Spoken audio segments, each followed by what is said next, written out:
mention alone, there are future films. Films. Sequels suck.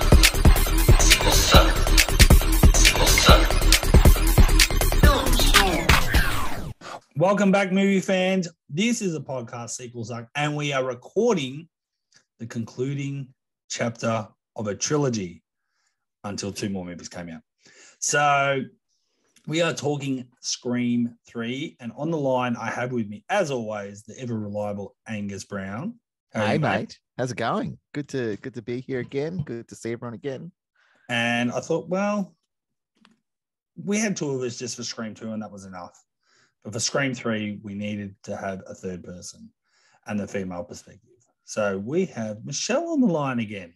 Hi, thanks for having me back. And yes, so we are talking about the concluding chapter of the trilogy, Scream 3, which I think it's a bit of a debate on, there's some people that really love it. There's some people that really hate it. And I think maybe even recently, because of Scream 5 or leading into Scream 5, I think people have come around. The people that were really down on Scream 3 have started to come around on it. But can't wait to chat, especially with Michelle, because I think I know where you land on this, Angus, because, inside baseball, we may have recorded an episode like this about this movie some months ago that probably... Which I think is great, because I feel like we're an official podcast now because we have a lost episode. I feel like every podcast out there at some stage has a lost episode. Like, we recorded this, it went away. So we've done this. We've done Scream 3 before, and the sound absolutely shit the bed on us. So it exists only in memory, and no one will ever hear it because it's unlistenable. The sound was just really bad.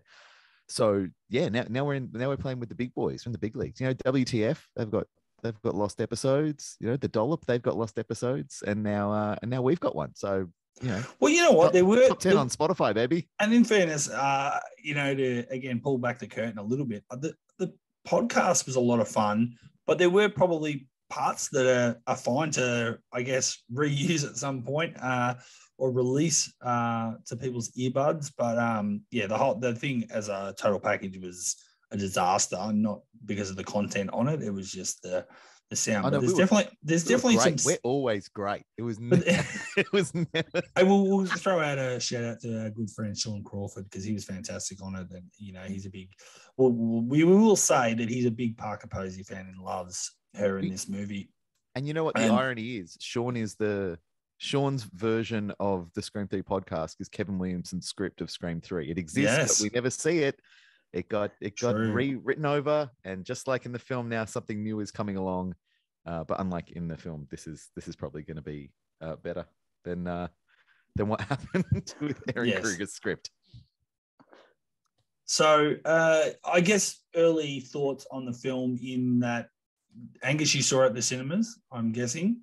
Oh yeah, did I ever? I got kicked out of history class because I wanted to see this film so badly. A friend of mine had allegedly, this is the very early days of the internet, he had allegedly read a spoiler on the internet, which this film was famous for spoilers go on the internet, and he was trying to tell me the spoiler in history class, and I was saying, I don't want to hear it. I'm going to see. He's like, no. He's like, it's not a big deal. It's not a big deal. I'm like, I said, I don't want anything. He says, no, it's not a big deal. But I've heard that in this movie, Dewey, and before he could finish, I stood up and said, shut the fuck up, man. And my history teacher said, get out. And then I got tossed out and sent to the vice principal's office. That's a great story. I've never heard that before. And I can say, honestly, I haven't heard that before. Yeah.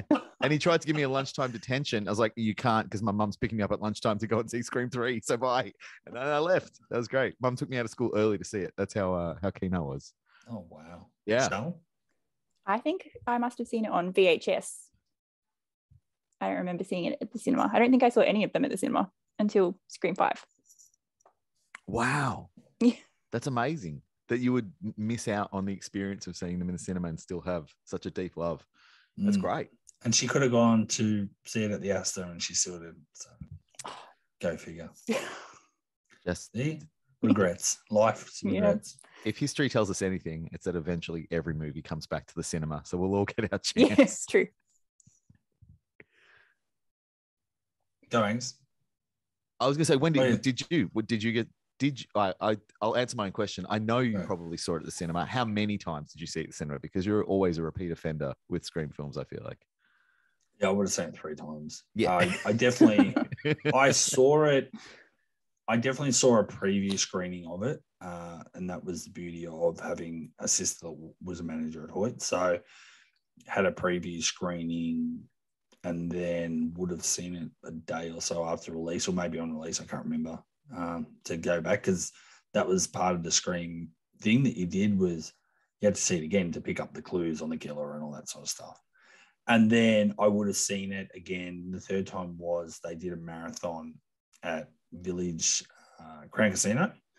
So when the third one had been out for a few weeks, they brought 1, 2, and 3 out. So I went to that. Nice. I'm like, because at that point I hadn't seen the first one at the cinemas. So I was like, well, we've got to do that now. So bucket list item, tick it off. So yeah. Well, something I'm always curious about with Scream 3 is like, and you brought it up a little bit in the intro, is initial reactions, because it was the first 2 were phenomenons and everyone was like, oh my God, this is the greatest thing ever. And then the third one came out and it was instantly met with divided opinions. When you saw it, Michelle, on VHS, were you immediately like, more Scream, or was there a sensation at the end where you're like, what just happened? No, I love it. I'm definitely a Scream 3 fan.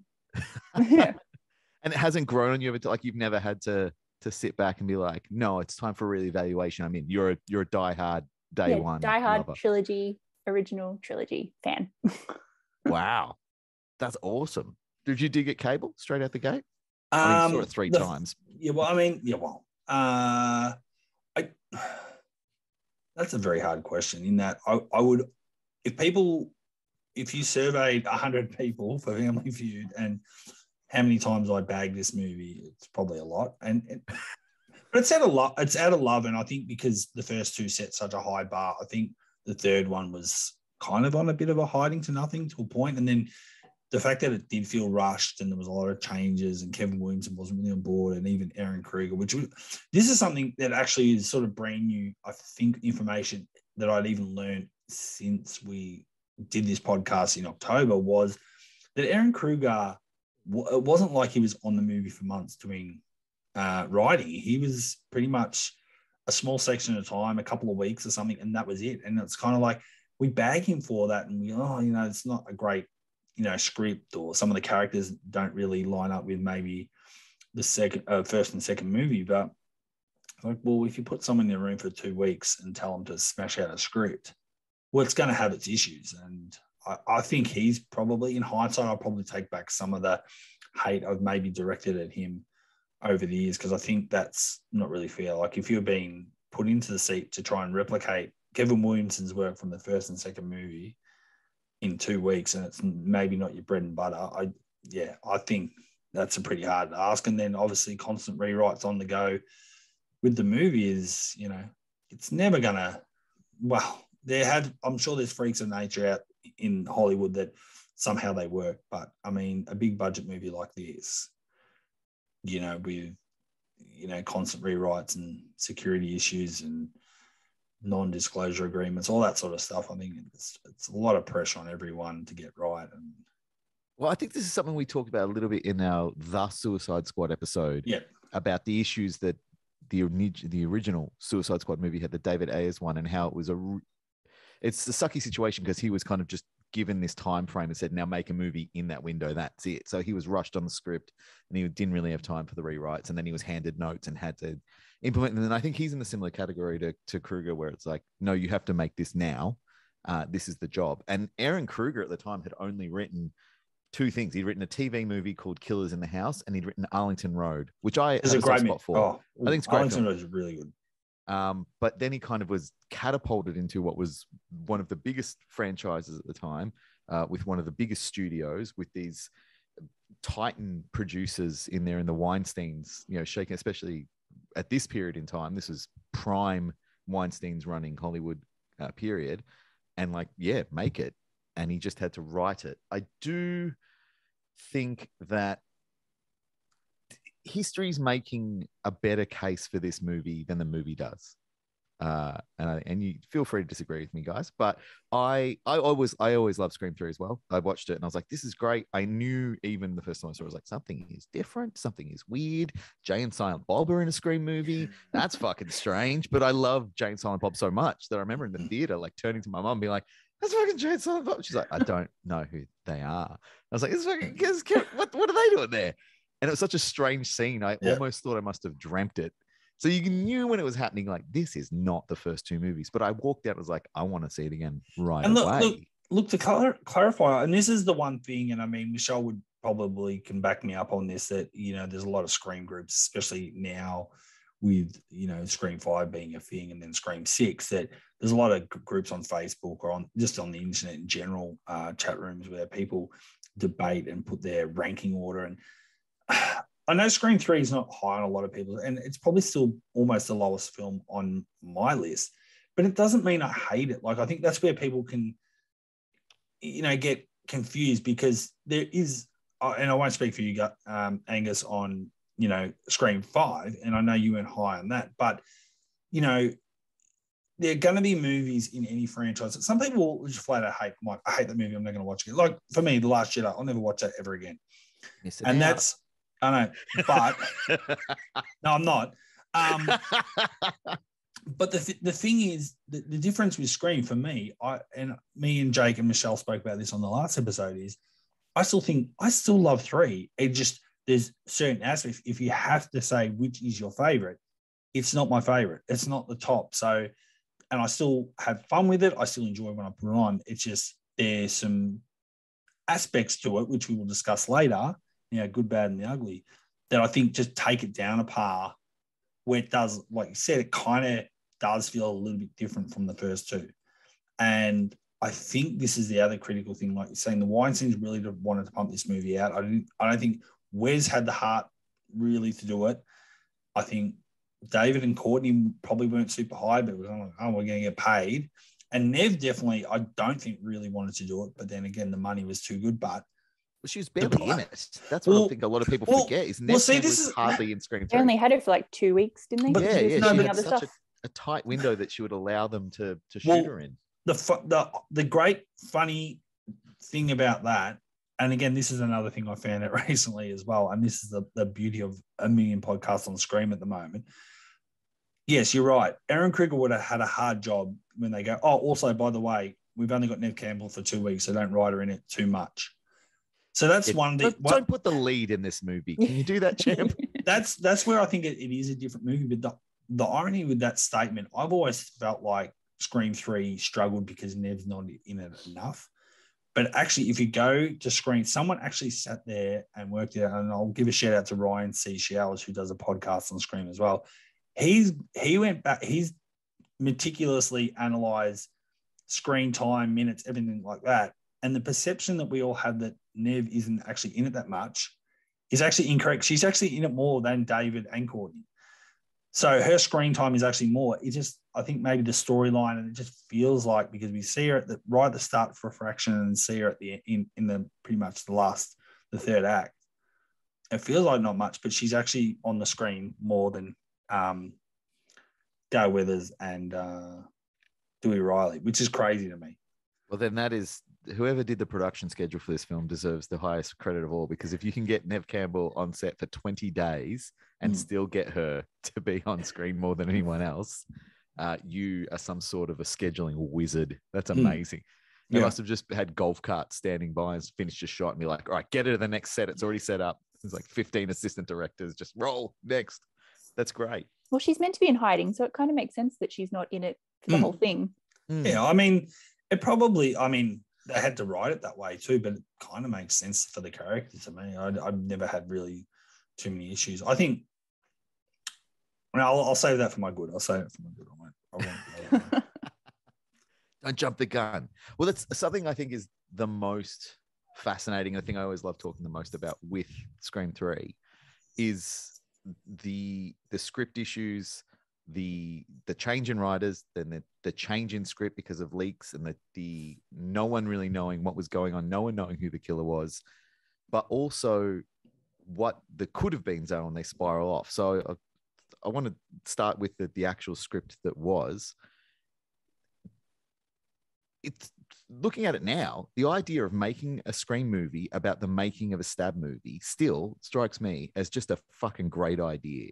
And maybe I'm just a simpleton who's like, oh, that's really clever. I wouldn't have thought of that.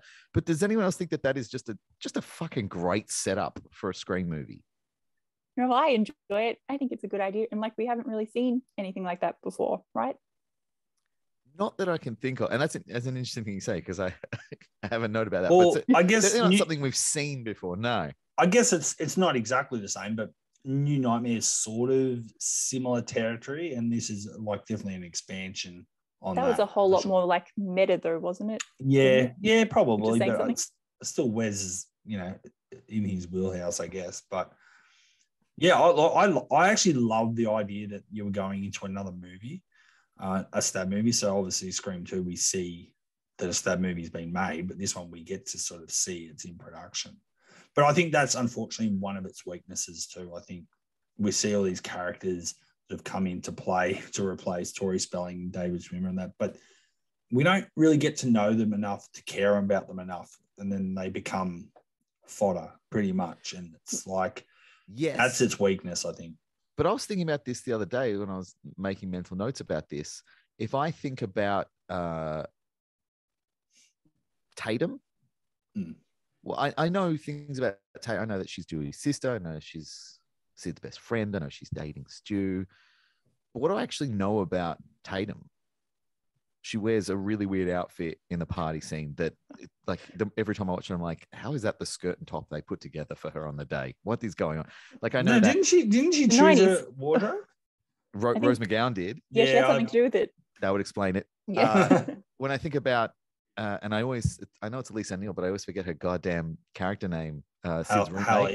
Hallie. Like, I can barely remember her name. What the fuck do I know about Hallie other than she's Sid's roommate?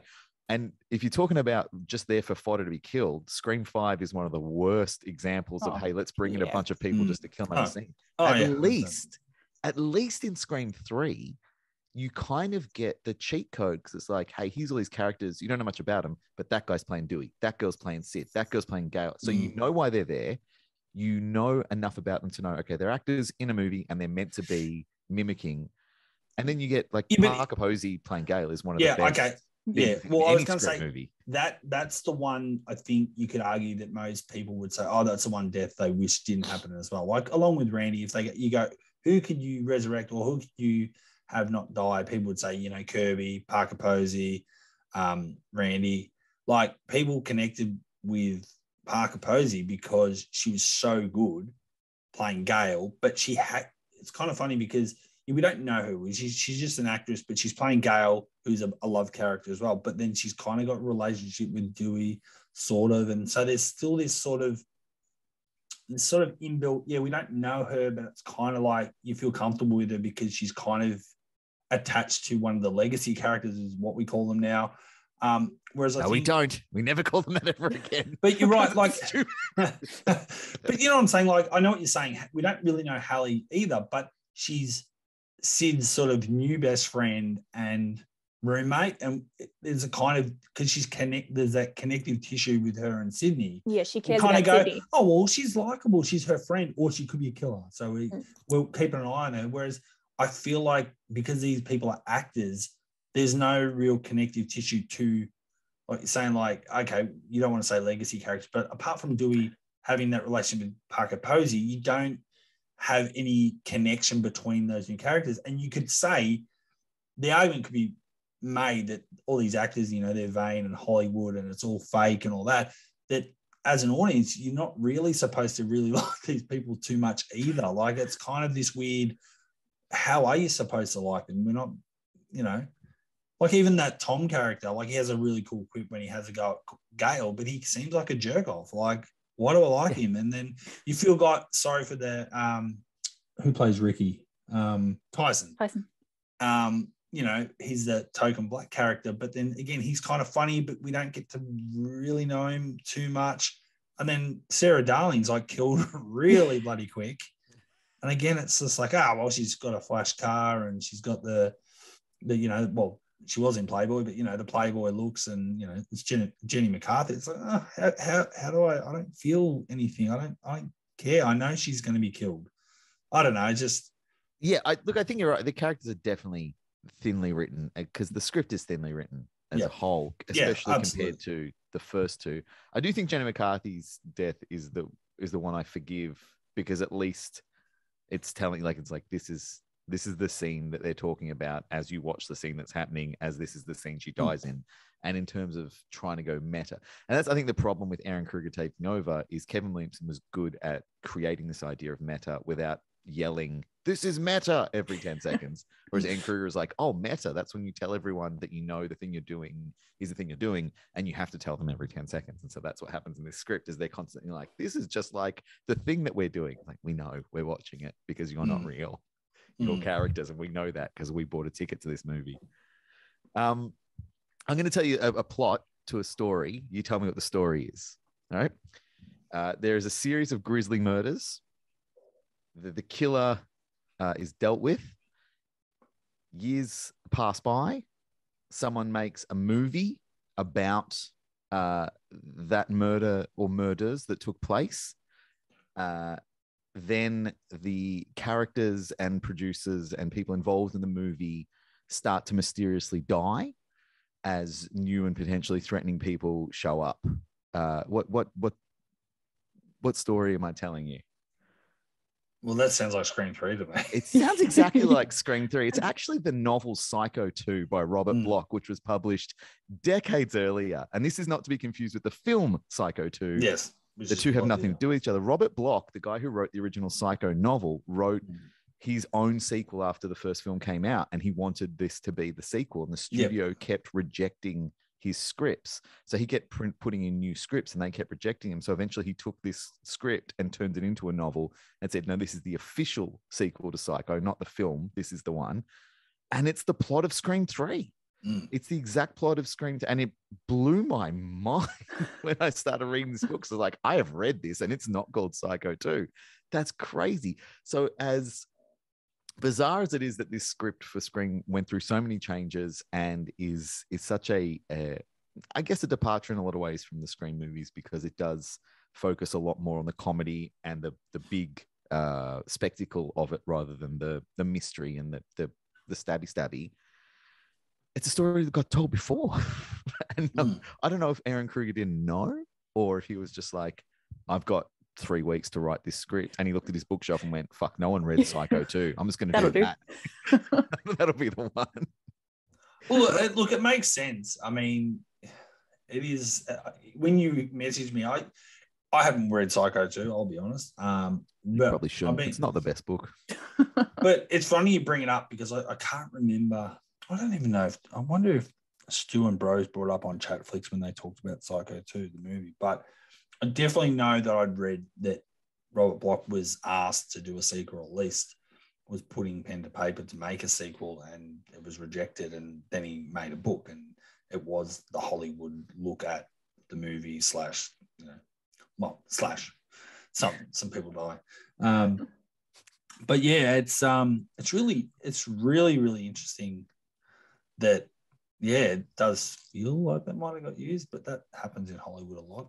Scream 3 is the better version. I'll just say that now. Scream 3 is the better version of that concept by an absolute mile. Can I just say, though, this might be controversial, but the houses that they built on stage for Scream 3. I know where you're going with this. Yeah, look better than the one that went up in 5. Yep, I'd agree. Yes, very much so. And you don't even see that much of it in Scream 3. No, you don't. And you still like, this is the same set. I feel like they just used the same, and they didn't. But it's like, wow, that's really good work. And then, Scream 5 is like, you guys have a lot of money and a lot of time. They're like, nah, we can smash this out in a weekend. It's like, oh, please don't. Scale it down. Yeah. So I guess one of the elephants in the room in regards to Scream 3, and something that Michelle and I touched on in the last episode, was the whole, I guess, the Stu Marker thing, him being alive and people pumping that up again. Oh, he's got to come back for 6. All stems from Kevin Williamson wanting to bring him back for this third movie, and he was brought back technically, or at least contracted and paid until they went into a different direction. I've been meaning to watch. What was that show? Was it The Following? Yeah, Following, and that's it. And yeah. this is something that I've you been meaning guys to- probably know, but it is Scream 3. Kevin Williamson's Scream 3 exists as a TV show. Yeah. So the plot was, like you said, Stu came back. Stu wasn't dead. Stu's alive. He's in prison. And the whole plot of Scream 3 is there's all these murders going on. And finally, Sydney uncovers who it is, but it's not just one person. It's like a whole group of people. And everyone she thinks is dead isn't actually dead, including allegedly her mum, which is where I think perhaps the script went off the rails. But everyone isn't dead. And it's all people who are being orchestrated by Stu, who like follow him because of the stab movies. And they're like, he's the guy. And that's what the big twist is in that one, which I think is great. It didn't happen, and it got made as the TV show. The Following. So without seeing that film on the big screen, do you like that idea? Okay, and this is something that I think we've discussed before, and maybe in the last episode or Scream 2, I can't remember. I like the idea of Stu being alive in Scream 3 in 1990, 2000, Yeah. 2000 when this was made. If Stu Marker is alive in 2023 when they drop Scream 6, everyone can get in a bus and drive into the sea, because it's absurd. It is absurd that he's somehow secretly been hidden away and alive for 20 fucking years. Where were you on that last episode? Yeah. We did touch, but it's true. It's good to get Angus's point of view on it, because I feel like, again, without seeing an actual finished product, just on what Kevin was thinking and what we've heard, with all due respect, I love what Kevin did for firstly giving a Scream 1, some Dawson's Creek, but Scream 2 and teaching and Mrs. Tingle. I know you did last summer. Yeah, I do like that movie, but okay. The Vampire Diaries. Sorry. But I think. Well, did you do The Faculty as well? Yeah, I love The Faculty as well. But all said and done, I think to me that's the most ridiculous, script idea, plot idea, or whatever. But look, Wes could have come up with something amazing. But I agree with you. I think it could have been done in 2000. I may not have liked it, but could live with it. But now, like, you cannot, it's not even remotely believable that he could. You might as well set it in space and have Jason Voorhees rock up as well, because it's so much garbage. Because it's just, again, especially the world we live in, if the characters are now using Find a Friend and phones and mobile phones and door locking / security alarms on their phone, all that, we're using technology in these movies. There is no chance in hell Gale Weathers, the definitive, I wrote the book on this murder, on these murders, I am the expert on these things, does not know that Stu is alive and, on death row or whatever it is. There's no chance. Dewey doesn't know. Dewey, got his finger on the pulse, all this stuff. There's just absolutely no way. So I just can't buy that you have Stu just come back as a killer, or maybe, again, the puppet master, or whatever. It's just like, come on, like Scream's better than that. And I just think, like we spoke, well, I mean, you and me have spoken on another episode about Two Angus. I think it's, I don't want to get angry about it, but it just people. I love that people are passionate, that love. And I think people are delusional, because it's a stupid idea, but I think. I appreciate their passion, but I think it's more because everyone loves Matthew Lillard and Stu Marker, the character. And I think that's great. I think we all do. We all think he's amazing. But what, you're going to, just because it's out of pure love, you got to bring this character back in a stupid, obscene way and ruin a franchise just for the sake of, again, fan service. Like, that's crap. It's just, it's such a dumb idea. You could bring him back as an actor, like I think we talked about last time, like bring him back as like Stu's father or something, who looks a lot like Stu, and I think ways to do it. I think this is something we talked about on the Scream 5 ep as well. Like, I'm happy to have him in it, and like have a scene where people are like, well, where Sydney is like, oh my god, it's Stu Marker. I'm like, no, it's his his brother or his dad, or like, because we know nothing about Stu's family. We know he has a mum and dad because they're going to be really mad at him, but we don't know anything else. And a sister now. Yeah. Oh yeah, god damn, that was Random. fuck that plot point. Yeah, look, I think 2000 Scream 3 Stu Macher back would be great because a fact that's getting lost at the time is Kevin Williamson conceived Scream as a trilogy before he sold Scream 1 to Dimension. Like, this was going to be a trilogy, and he had not 2 and 3 written out, but mapped out. So if that was the original idea, he thought it through. And based on Scream 1, 2, and 4, I trust Kevin Williamson to write whatever fucking Scream movie he wants, and it'd be great. And based on Scream 3 and 5, it's going to be better than what somebody else writes. Like, it's just fact. He's going to do the best job out of anyone at a Scream movie. The rumor, or not the rumor, the idea that's floating around the internet that I read at the moment is that the ongoing idea that Roman didn't act alone, because the fucking script changed so many times that in many versions he didn't act alone. But the concept that he didn't act alone, and the fact that he helped Stu and Billy plot the first murders allegedly, and was, there from the beginning. The idea is that he was there on the night. He wasn't doing anything, but he was there on the night of the killings at Stu's house at the big party. And at the end, when it was all done, he dresses up as a paramedic and goes in and gets Stu's body and takes Stu's body away to a secret, I don't know, fucking underground lab. I don't know how he's going to keep this guy alive. And Stu he's a doctor as well. Yeah. And then Stu is the one helping Roman in Scream 3. But when it all starts the wheels inevitably start to fall off, Stu is like, well, I've done this dance before when it was me and Billy. We both got caught out and I nearly died. I'm not hanging around to get caught this time. So he legs it before the third act reveal. And that's why no one knows that there was a second killer or that it was Stu. And now that Roman's dead, he's in hiding. And the premise to bring him back for Scream 6, according to the psychopaths on the internet, is that after 2 rounds of being involved in these murders, he's given up on the killing. He doesn't have any vested interest. Like, he was pissed at Sydney because she dropped the TV on his head.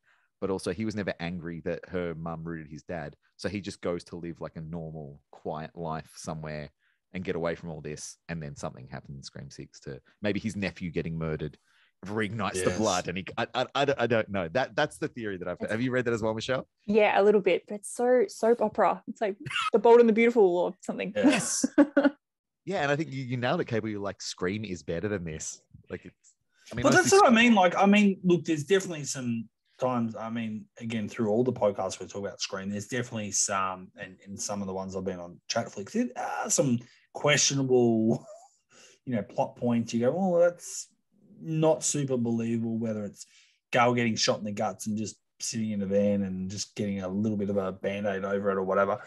But, but I still feel like off her rib. Yeah, but I still feel like there's still apart from maybe like stab wounds and stuff like that, I think Scream still feels very based in a reality that I can get on board with. Whereas, again, I reel them off all the time. Friday the 13th, Halloween, Nightmare on Elm. Well, Nightmare on Elm Street, it's in your dreams, but these other physical characters have these almost, superhuman / almost paranormal abilities. So you go, well, that's the movie, and that's why that killer keeps surviving.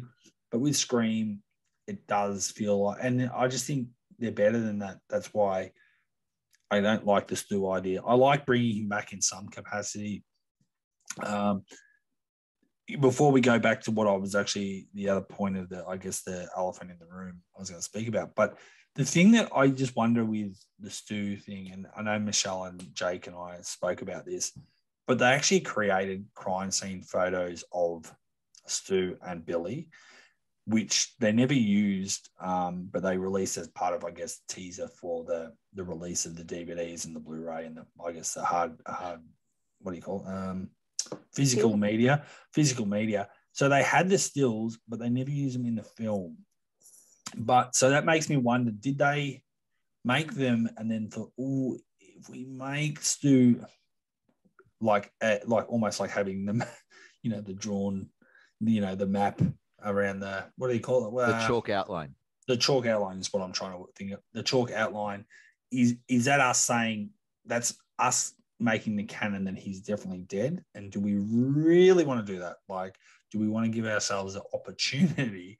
So that's why I think maybe they didn't use it, which does scare me. Does scare me because I think I hadn't heard that story. And I'm glad you two both confirmed it or at least told us for the rest of the listeners, because not everyone sits on the internet and reads all these crazy theories. But that's not, that's a little bit far-fetched, but then I've heard worse. But I guess in a roundabout way, in a long-winded spiel that I've gone on, the Ella, obviously once the script changed and Kevin wasn't on board,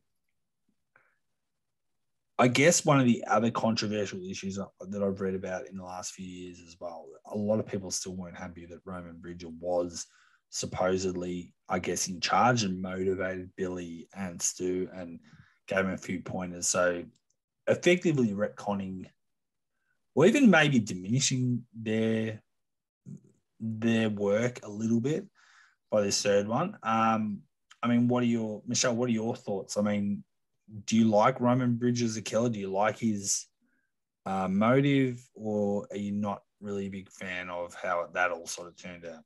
I'm not like a huge fan, not to give away my good, bad, and ugly, but I just feel like he's not used enough. Like Sydney doesn't know, he takes off the mask and you can see her going, who the hell is this? Like maybe if they'd interacted a bit more, you would kind of care. He's just kind of like whiny, and we've kind of seen like the mama's boy thing with Billy. It's kind of been done. Maybe she had 21 days on set. They could have got that. Well, the other funny thing is, I've heard a lot of people say this, and again, I can't remember what podcast. And look, maybe I'm a bit more of an eagle eye than others, but I know one of the other criticisms was that he wore glasses pretty much the whole movie, and then he takes the mask off, and he doesn't have the glasses on, so straight not so we can't see. No. More that people, when he took the mask off, like, who's that? Because it was like, oh, hang on, is that the director, right? Like it was kind of like this whole Clark Kent Superman's like, who's the killer? Like it threw people, and it's like, yeah, I can kind of see that too. It's like he's had the glasses on all night, and it's like, take them on, you go, that was that guy. But I mean, Angus, what are your thoughts? Because I know I feel like it takes away from the power of Billy and Stu being the killers of the first movie, because I think it's cool that they do it off their own bat. But then also can sort of see that this kind of makes it come full circle, and it kind of makes, well, they're supposed to be teenagers in high school. Maybe they needed a little bit of a more experienced, mature influence to give them a friendly sort of nudge in the right direction. But I know a lot of people don't like it. I think that it's the problem with sequels is they're always trying to make it about now while carrying off the back of something that came before. And I think that's part of the reason that people always get frustrated, is because when Scream came out in 96, we were the age we were when we saw it in 96, or however old we were when we saw it the first time. It's like, okay, so this is what's going on right now. And then a few years pass and we get older, and then the next movie happens, but the world has changed ever so slightly. By the time you get to like 3, 4, and now 5, we're talking decades of change have happened, but it's still the same movie. Like you can watch the entire Scream series in a day, but it's spanning 26 years now. So Scream 3, I don't love, in theory, I don't love the idea that Roman was there from the beginning, but in practice, okay, so we know Randy tells us we're getting the concluding chapter of a trilogy. You've got every Scream movie, you get brand new killers introduced who we have to develop some sort of a rapport with the characters, and we have to develop some sort of bond with as an audience, and then their reveal has to mean something to us. So when it happens, we have to go, no way. So I remember vividly to this day, when it turns out that it's Billy that is the killer in number 1. I'm like, he's dead. How is he the killer? And then there was 2 killers. The other one, like, there'd never been 2 killers before. That blew my fucking mind. And so in Scream 2, I'm like, I'm going to fucking pick this. I'm going to pick it. And I love Timothy Olyphant and I love Mickey, and I couldn't pick it. I didn't know who it was going to be. And then it was Mickey. I was like, what? And then the other one was the reporter. I'm like, what the fuck? And it's like, Billy's mother. I was like, oh my God, that's the fucking Billy's greatest mother. Yeah, like that blew my mind. And in Scream 3, I was like, okay, so like you said, like all the characters, the new characters, they're just fodder. They're there to be killed. And everyone who's getting killed is a part of the movie. So I was like, all right, well, everyone is fair game, including Roman. So when it is Roman, it's like, all right, what's like, who gives a shit? Who gives a shit that Roman's the kill? Like, it doesn't make any sense. You're killing everyone in your own movie because you're making a movie. Surely you want that movie to get made. But okay, if you're killing everyone, you're probably insane and you don't really care that much about getting the movie made. Whatever. Also, the murderer in Psycho 2 is the director of the film. Spoilers. It's like, it's really weird. But I just remember that. So the thing that is like a good thing is if it's just, I'm secretly your half brother, that's kind of soap opera-ish. You're like, oh, okay. I guess like you have set up that her mum was in Hollywood and was a bit promiscuous with those parties. And okay, sure. Okay, cool. Like it's always about family. It's about your boyfriend's a killer and then the boyfriend's mum is a killer. And now your brother is a killer. Okay, great. Keep it in the family. And the fourth one, the cousin, like, yeah. But then for him to be like, I was back there helping, I was like, okay, so he's not just a new guy they've introduced at the last minute. He has been there all along. We didn't know as an audience, but in the reality of the film, we're not getting a brand new guy coming in for the first time in the 3 films. The killer is not a brand new character introduced into the movie for the sole purpose of killing. He's someone who's been there from the start. And also in the context of time, in 1996, like the sheriff says, like the scariest thing that people could think of then was if teenagers just randomly started murdering people. Like that was unthinkable. And the sheriff is like, 20 years ago, not a chance. Today, who knows? And in 2000, that wasn't so scary anymore because we just had Columbine, which is why this movie is such a comedy, because they're like, we can't do kids killing kids at the moment. So the idea of kids as killers wasn't the scariest thing in the world. It was scary, but it was also really sad because it was real. It had become a reality since 1996. But an older male grooming younger people to do horrible things because of the rise of the internet was a very scary idea in 2000. That was a new thing that was terrifying. So this idea that Roman not only is going around murdering people, but he's so crazy that 5 years before he was grooming 2 high school students to commit atrocities and fuck them up so bad they just couldn't stop. Like that makes him the most evil and most scary killer in the entire franchise. It makes him worse than Freddy Krueger almost. Like he's an absolutely horrific character if that's the case. So while in the world of Scream, it feels like it diminishes Billy and Stu a bit, in the world of like on-screen serial killers and who is really, really bad, that's a fucked up thing to do, even by serial killer standards. Like that makes him really, really evil. So I kind of like that they did it. It works because it makes him worse. It makes him worse than the first 4 killers by a long shot. Like everyone else has a reason. Everyone else has a justification. Stu gets led along by Billy. Billy's pissed off because his mum left. Mrs. Loomis is avenging her son. Mickey's trying to like leave his mark on cinema in a totally different way. Everyone has an idea. Roman just is a monster.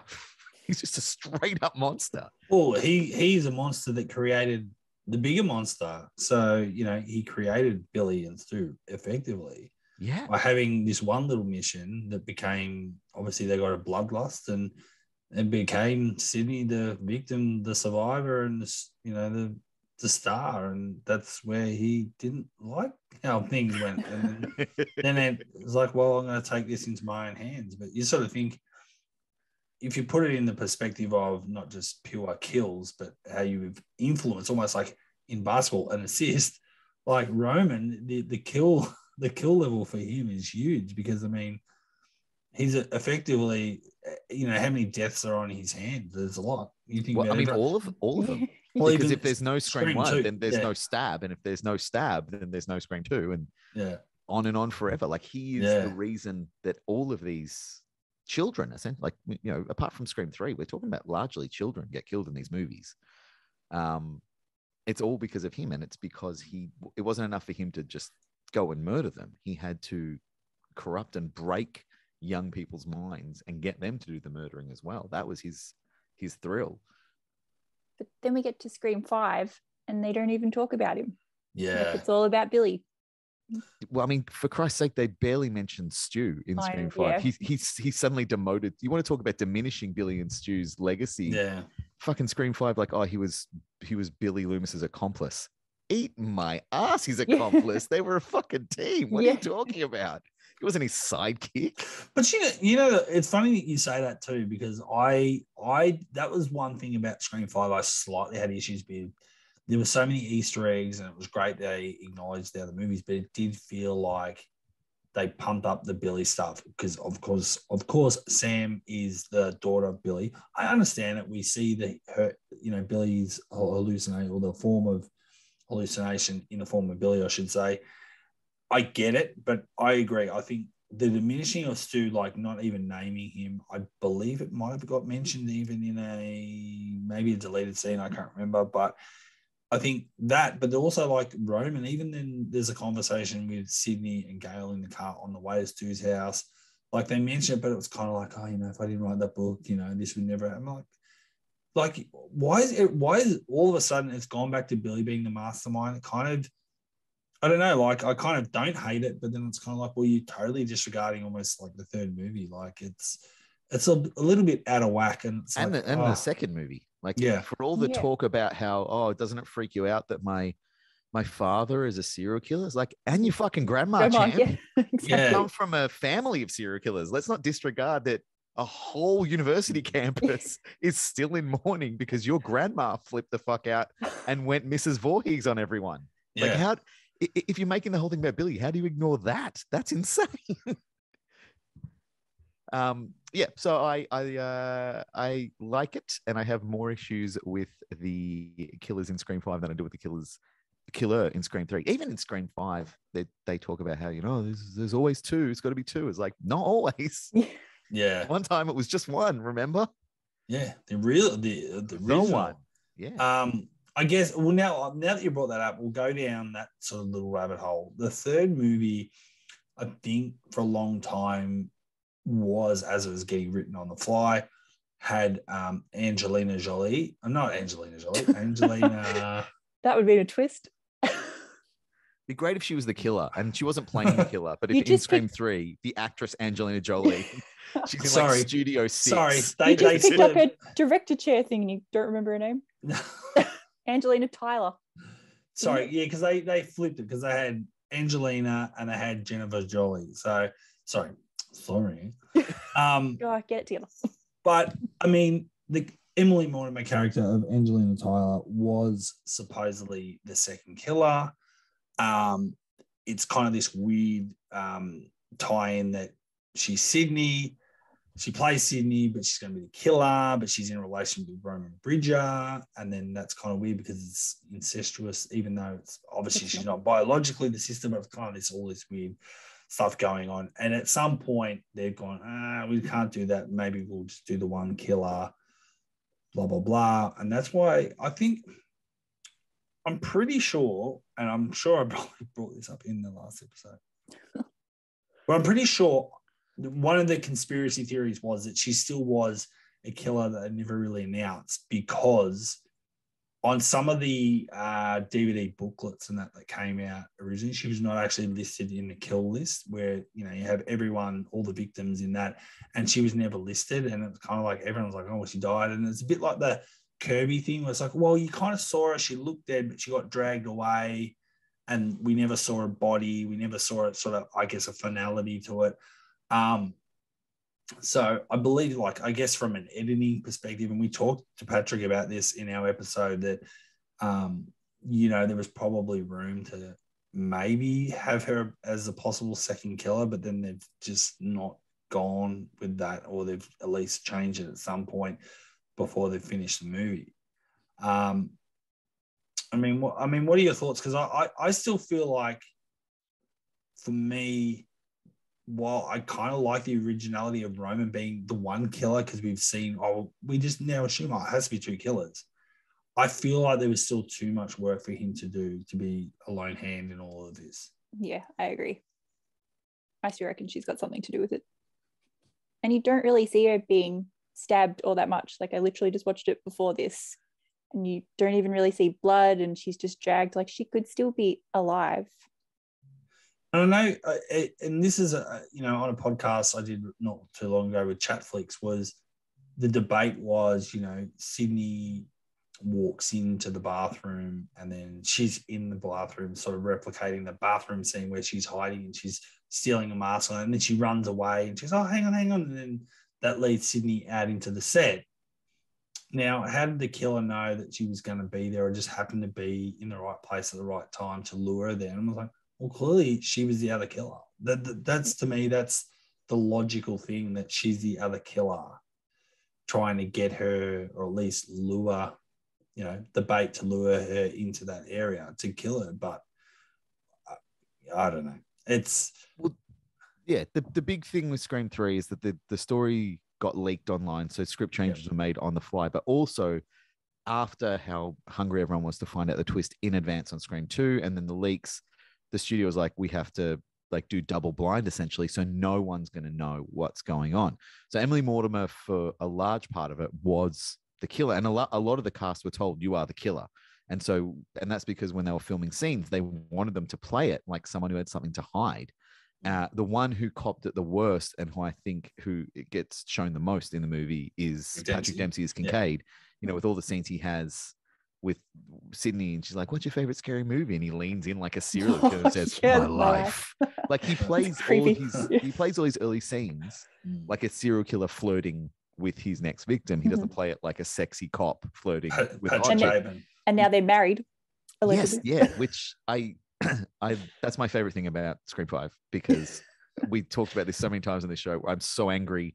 I even ranted to it about to Patrick Lucy. I'm like, what the fuck happened to Kincaid? Every other surviving character comes back or is explained away. Kincaid is there at the end of the movie having popcorn with the 3 main characters. He's not even in the final. He's there. He's one of the 4 guys now, and then he just goes. Anyway, so Kincaid thought, Patrick Dempsey thought he was a killer, and Emily Mortimer thought she was a killer, and they filmed so many scenes where it could be her that was the killer, up to and including the quote unquote death scene we see of hers. So we don't see her get stabbed. We see her get dragged away, but we see her get dragged away as Parker Posey and Gail.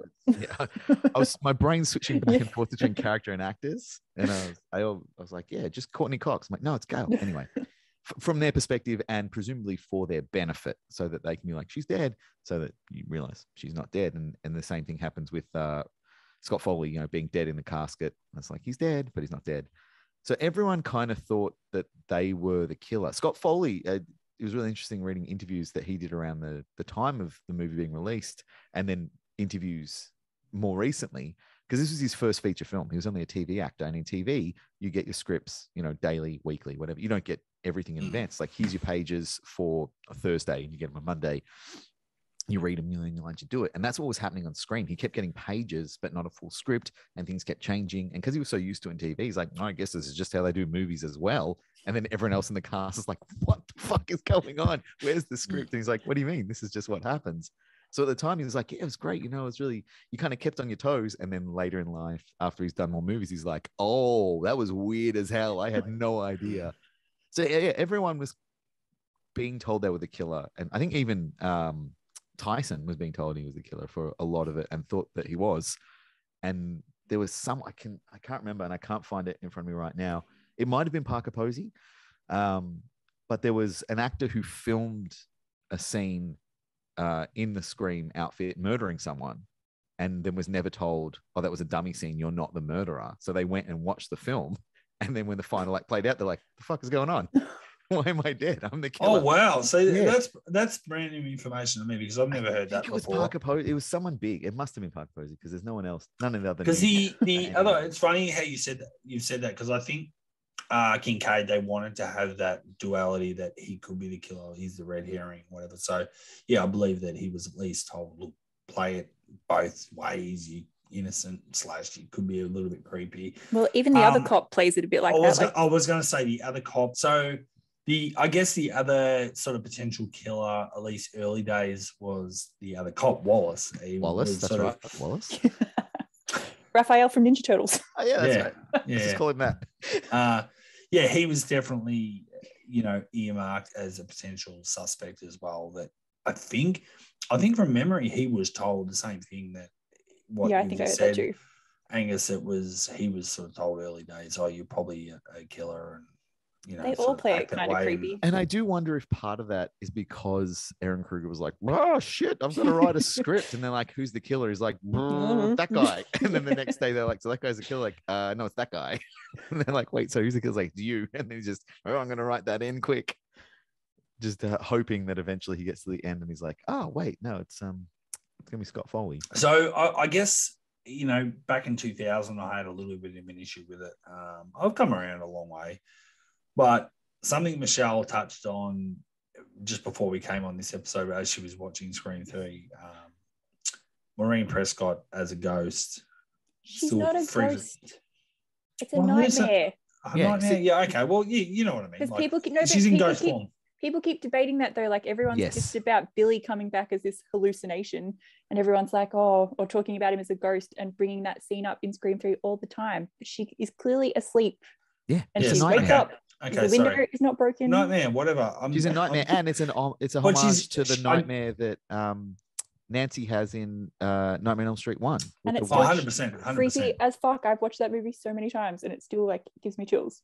But Yeah, And she's clawing at the window. because Well, it's very the fir- unexpected. I still But- had my ears blocked when you wait for like Ghostface to like appear because it still makes me jump. Oh wow! So that's effective because I remember the first time I saw that at the cinemas. That was the one thing that really stood out to me is didn't feel Scream-ish. I think in hindsight now, and you know, with age and seeing the movies a lot more, and the whole PTSD of Sydney, it makes total sense that she's got all these issues. And I think the one thing I did underrate, and we haven't touched on it tonight yet, is Cotton Weary's death. Is that Cotton's, again, that connective tissue to Maureen, and you know, him dying, that's another trigger for her having this potential nightmare. That's like, what, you know, my mum, like all these people that have died because of my mum's past, and I don't really know my mum, or I don't feel like I know my mum anymore, and not being able to, I guess, have that closure is something that I think is really, really good in the movie now. I think, you know, at the time I remember seeing it in 2000 going, oh, I don't like this. I don't feel like it's Scream enough. I feel like it's too supernatural. Is that because you thought she was a ghost at the time? No. So, well, okay, I misspoke. I know she's not a ghost. I know she's not a ghost. I know it was her dream or her nightmare, but it's definitely that. It's still that kind of thing. Didn't feel like that's a Scream movie. We're a slasher movie with real killers, and it was kind of like this sort of ambiguous kind of moment. And then, yeah, it is what it is. At the time, I remember not liking. I know it wasn't liked by a lot of people, but I think in hindsight now, when you reflect and look back on it, it makes total sense, because that's, I guess, you know, to me, it makes people suffer PTSD. She's gone through all this shit. Like, it makes total sense why she's isolating herself in the middle of fucking nowhere. I honestly forget that scene is in the movie. Like when I sit around and think of the movie, as I often do, and like play it through my head, as I do with all the Scream movies, I'm just like, I got 10 minutes. I'm just going to watch Scream in my mind. Yeah. But when I replay like Scream 3 in my head, I can remember, you know, almost the entire film, well, shot for shot in some parts, but definitely beat for beat. And then every time I watch Scream 3, when that scene comes up, I'm like, oh, fuck yeah, she dreams about her dead mum. But it's like, it's such a non-event in the grand scheme of the film. I don't know why people be so pissed off about it. Like, she has a nightmare where she sees her dead mum. It's just another jump scare. It's like a different version of the cat behind the door. You know, it doesn't have anything to do with anything. Now, Billy Ghost, that's a different story. Now we can Hallucination. Yeah, hallucination. a hallucination who has information that the person who's hallucinating Yes. doesn't. Like, we're a fucking knife. Anyway, we talked about this Yeah. on Scream 5. But yeah, I think the more jarring thing for me the first time I saw it, apart from Jay and Silent Bob being in the movie, is Putty from Seinfeld being in it Oh, and not knowing what tone to play it.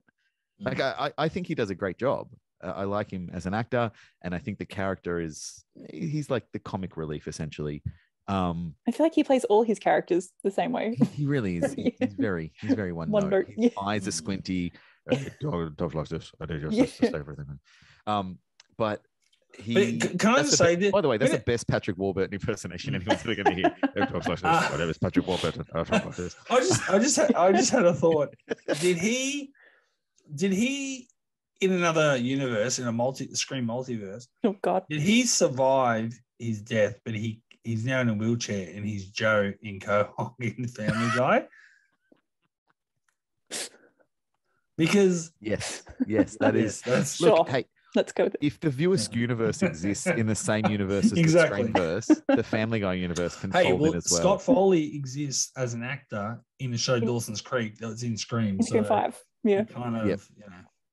Yeah, Anyway. it's a wild world. But yeah, he's one of the things that jarred me about the movie is because he doesn't seem to know what.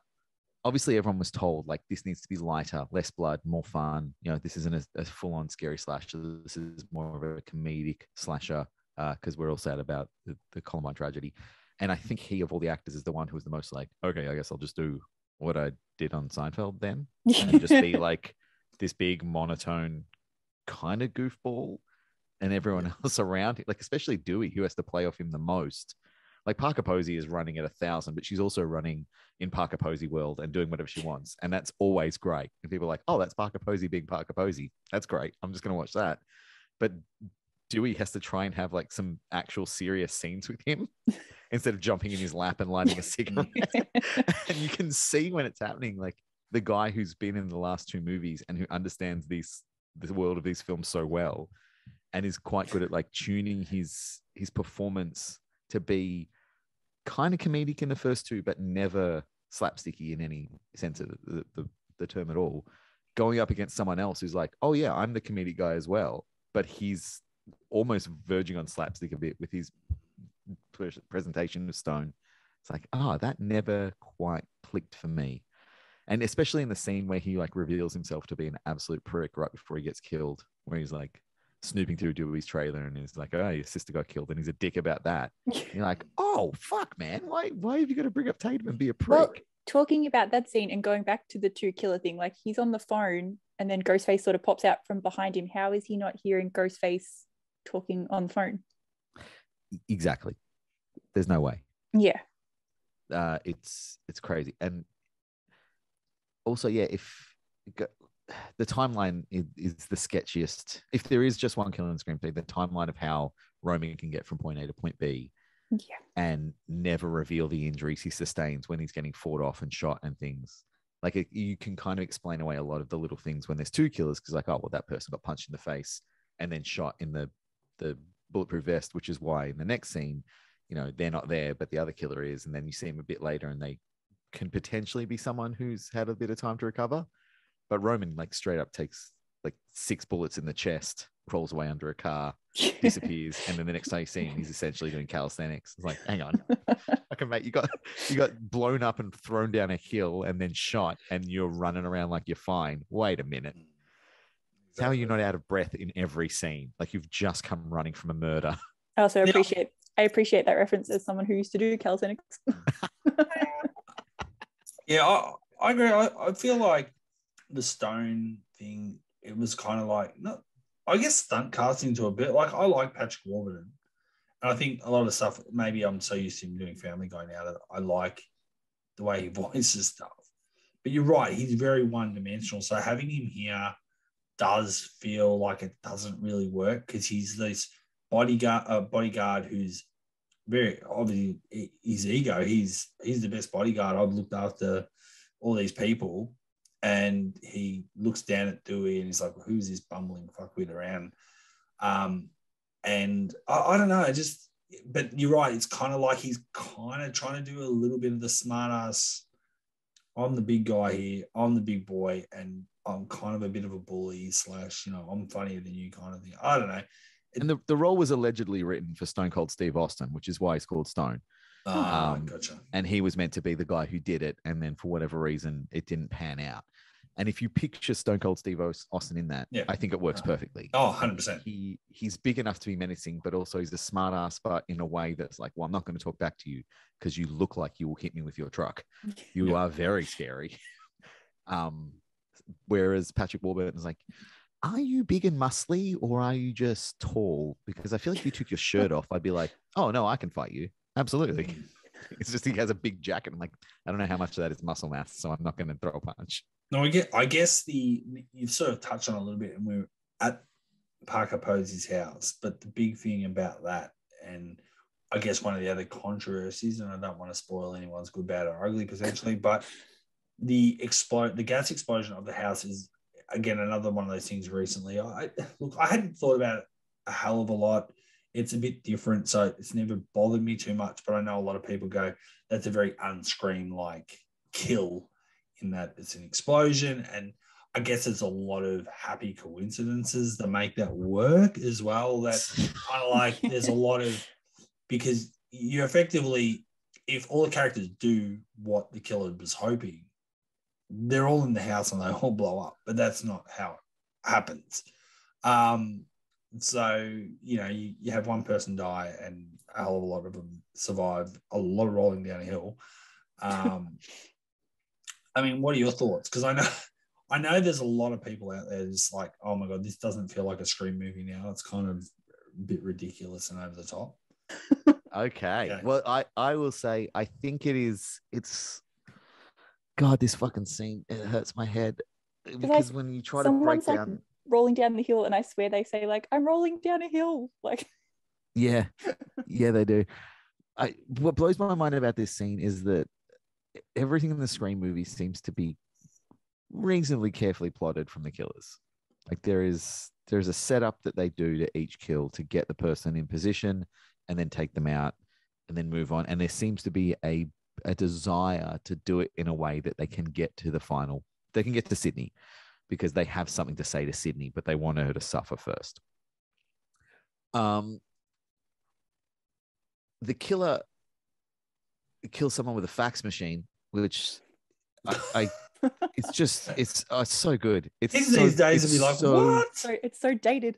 It's so good that someone gets killed by a fax machine. That's but the chances of the person like reading the pages by cigarette lighter are so infinitesimal. Like, wouldn't you just let the pages print, take them outside, hold them up to the sky? Like, it is the most ludicrous of all the setups in a world where we're talking about, you know, people dressed in ghost costumes never being noticed by anyone, like in Scream 1 when he's just running around the park, or the shop in the Scream outfit. Is that Roman? Yeah, well, that's random another theory. That's why he's in the Ghostface costume in the shop, because he wants to spy on them, but he doesn't want anyone to actually see him, so he puts on a costume. I don't know, man. But I think this kill, I go back and forth on it. Sometimes when I'm watching Scream 3, sometimes I put on Scream 3 because I'm like, I'm going to watch all the Scream movies, and you know, I'm going to watch in order. Sometimes I put on Scream 3 because I'm like, I want to watch a Scream movie, and I want to watch a movie that I can just enjoy and not pay attention to. And of all the Scream movies, this is the one that you can put on and not pay attention to and still get it. It's the basic bitch of the group, in a loving way. You know, you don't have to sit down and really devote any energy to this movie to get like 99% of what this movie's offering out of it. You can do housework and watch it. And so sometimes when I just throw it on for fun and I'm just watching it and kind of, you know, distracted, it gets that scene and I put down my phone or whatever I'm doing and I watch it. I'm like, this scene's fucking ridiculous. But I enjoy it because it's ridiculous. It's insane. I'm like, that was fucking wild. When I'm like, I'm going to watch the Scream movies and I'm watching them in order and I get to this scene, I'm like, this is where it almost jumps the shark and this series almost goes spiraling into the fucking trash can because it's so dumb. So I think in the context of like the Scream series, I don't like this scene at all. In the context of just Scream 3 as a standalone movie, as a sillier version of a Scream movie, it's so fucking stupid that I just go right around the other way and I'm like, this is kind of fun. I hate the effects on it. Scooby-Doo. Yeah, like the effects have dated terribly. The absurdity of it is it goes beyond the size of the explosion. It's like there's just, but fuck, you know, if you've gotten that far into Scream 3, you're probably not going to be that mad about a guy getting blown up because of a fax machine and a cigarette lighter. But you're right. Like I have issues even with, like you said, that there's a setup, but then there's a lot of things the killer needs to happen.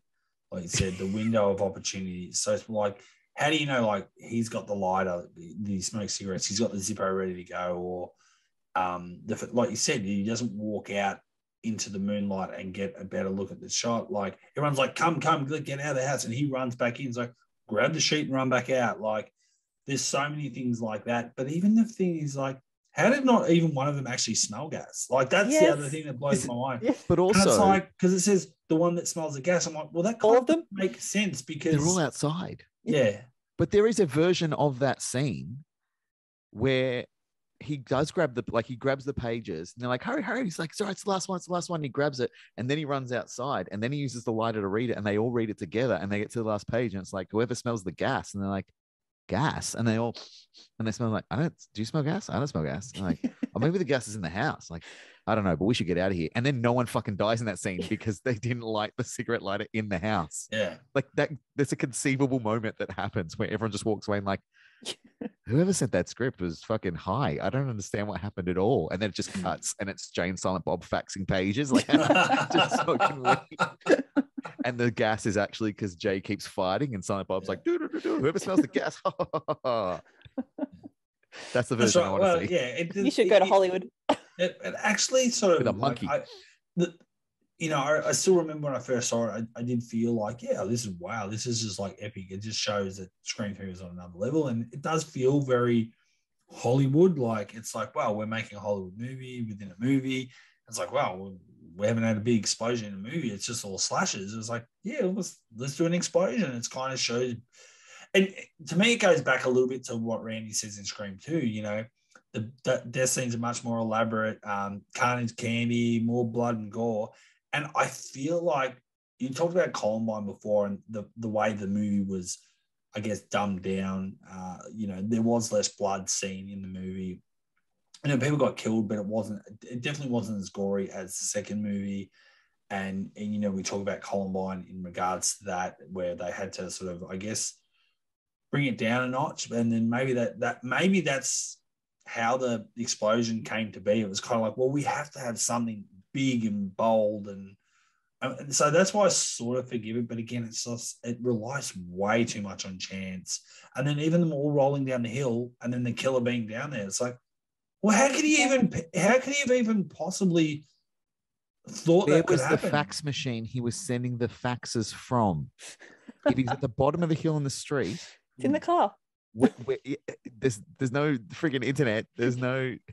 How long is the landline cord that he's got, and where is it plugged in? Is he sitting on the hood of the car, looking at the house, feeding the pages? I guess if they're in the Hollywood Hills, it's conceivable. I guess he could be in another house locally. If he could be in the trailer still. He could be in Dewey's trailer still. Yeah, but look, again, I think the more we think about it, the more it kind of is an insane movie in some ways, because that's the problem with writing a script on the fly and not knowing who's who. You can't really properly place everyone and make it really conceivable. Like, yeah, who turned on the gas? No, well, again, I actually think I brought this up on Chatflix when we did Scream 3, and that was one of my issues. I'm like, well, hang on, who turned on the gas? Because technically Roman's not there.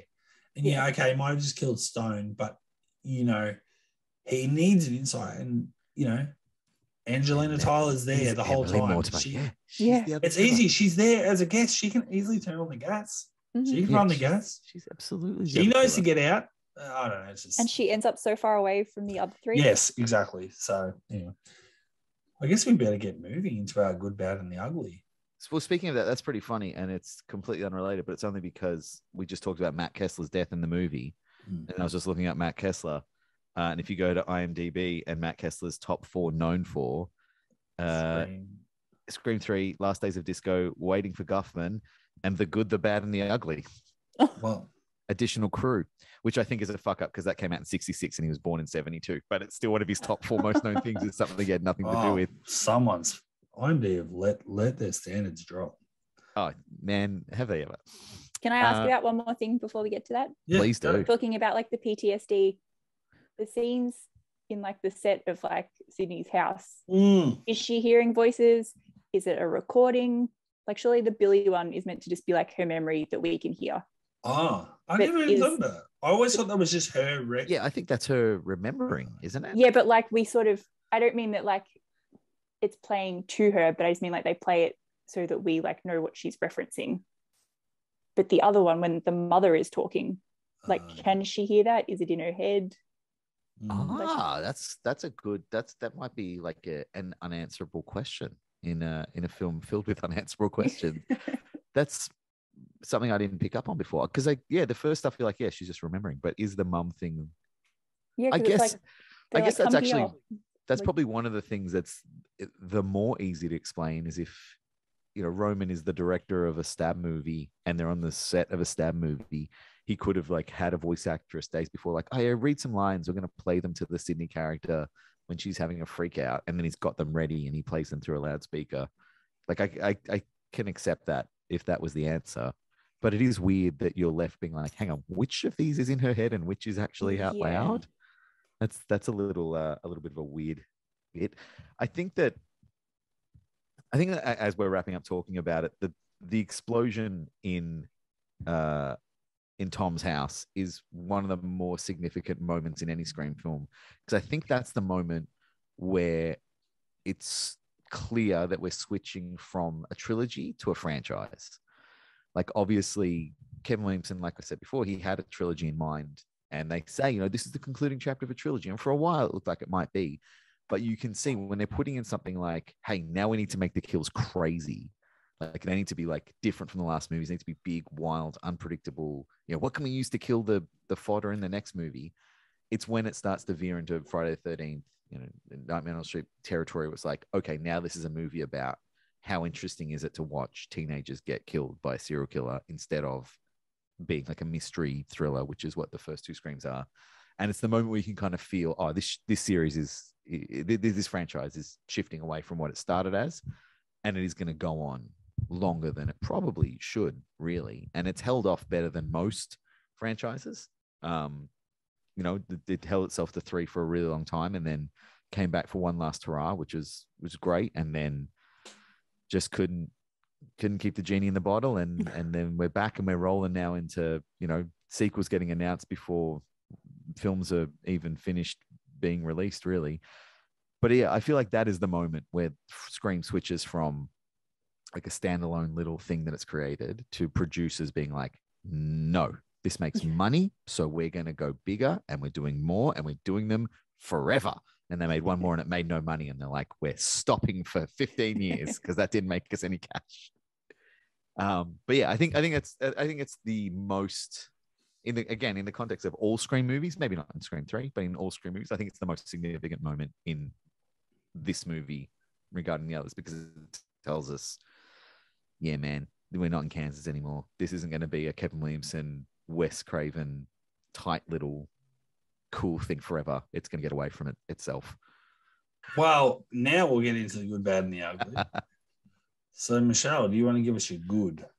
All right, I kind of have 2. So basically, any Parker Posey scene is definitely in my good. Yes. Mhm. And then seeing Randy come back in his video message. What do you like about can you Randy talk- coming back? yeah. Like, what is it that is so good about that makes it one of your favorite parts of the film? Well, everyone was so sad that he died in 2. So like, it was good to see him again, and just his interaction still with the characters, even though he's not there. Like when he talks about like Karen Kolchak, and he's like, yes, Karen. creepy Karen. Like, yeah, creepy Karen, Well, if you're watching this tape, it means, as I feared, I did not survive these killings here at Windsor College. And that giving up my virginity to Karen Kolchak at the video store was probably not a good idea. Karen Kolchak. Yes, Karen Kolchak.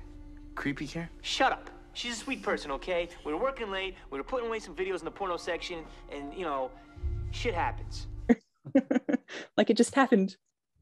It's just good to see him back, and not in a weird, like, let's bring Stu back kind of way. Like, it was believable.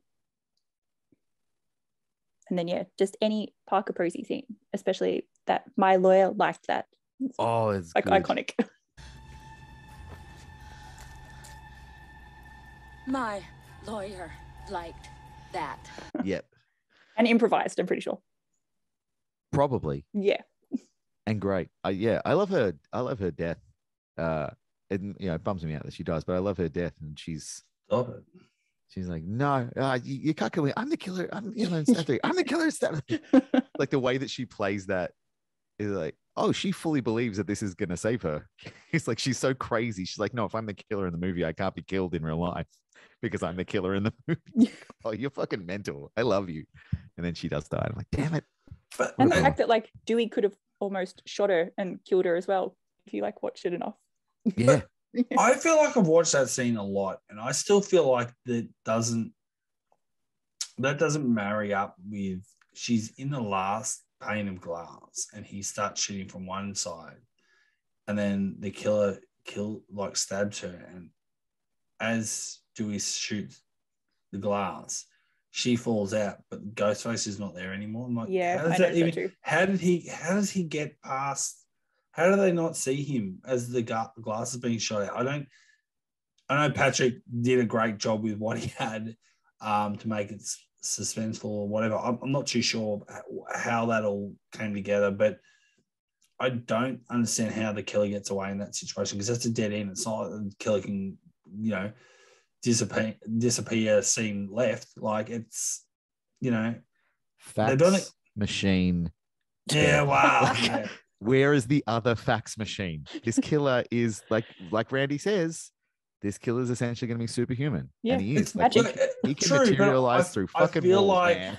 I feel like there's the way it's almost like they played with time, in that she actually gets stabbed and the killer runs out, then he starts shooting windows. Like, it's kind of but the Yeah. way it plays is like, buy that. oh, well, he has to be still there, and then she falls through, and then he's there, not there. Like, they would. But like, why didn't he start, like you said, shooting? He's like, oh, the mirror's moving, and then he Yeah. starts from left. Start with Yeah. that one. yeah, I don't. Yeah, there's a lot of. But like I- he'd just get hit in the head with like the knife, and so Dewey might not be. So thinking I would have about liked the killer to still sort of be there, but start running, and he shoots and misses him or something, and you go, oh well, he's got away. Whereas, what, he just disappeared into thin air? Like, fuck, I don't know.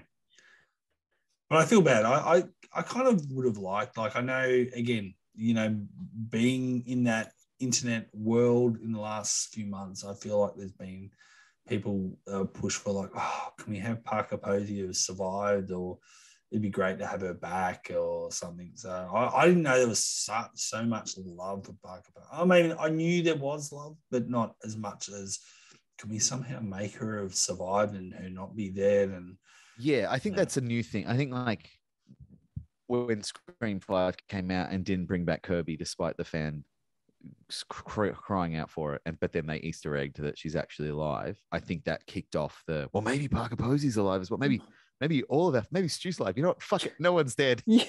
No one's ever died in a Scream movie. They're fine. You could bring her back in like stab scenes that we haven't seen before. Like if they wanted to bring her back that way. Oh my god! Because that did you guys is- see that photo that someone shared, and she was in like the black Gale outfit from Scream 2? really? We've never seen that. Yeah. What a great.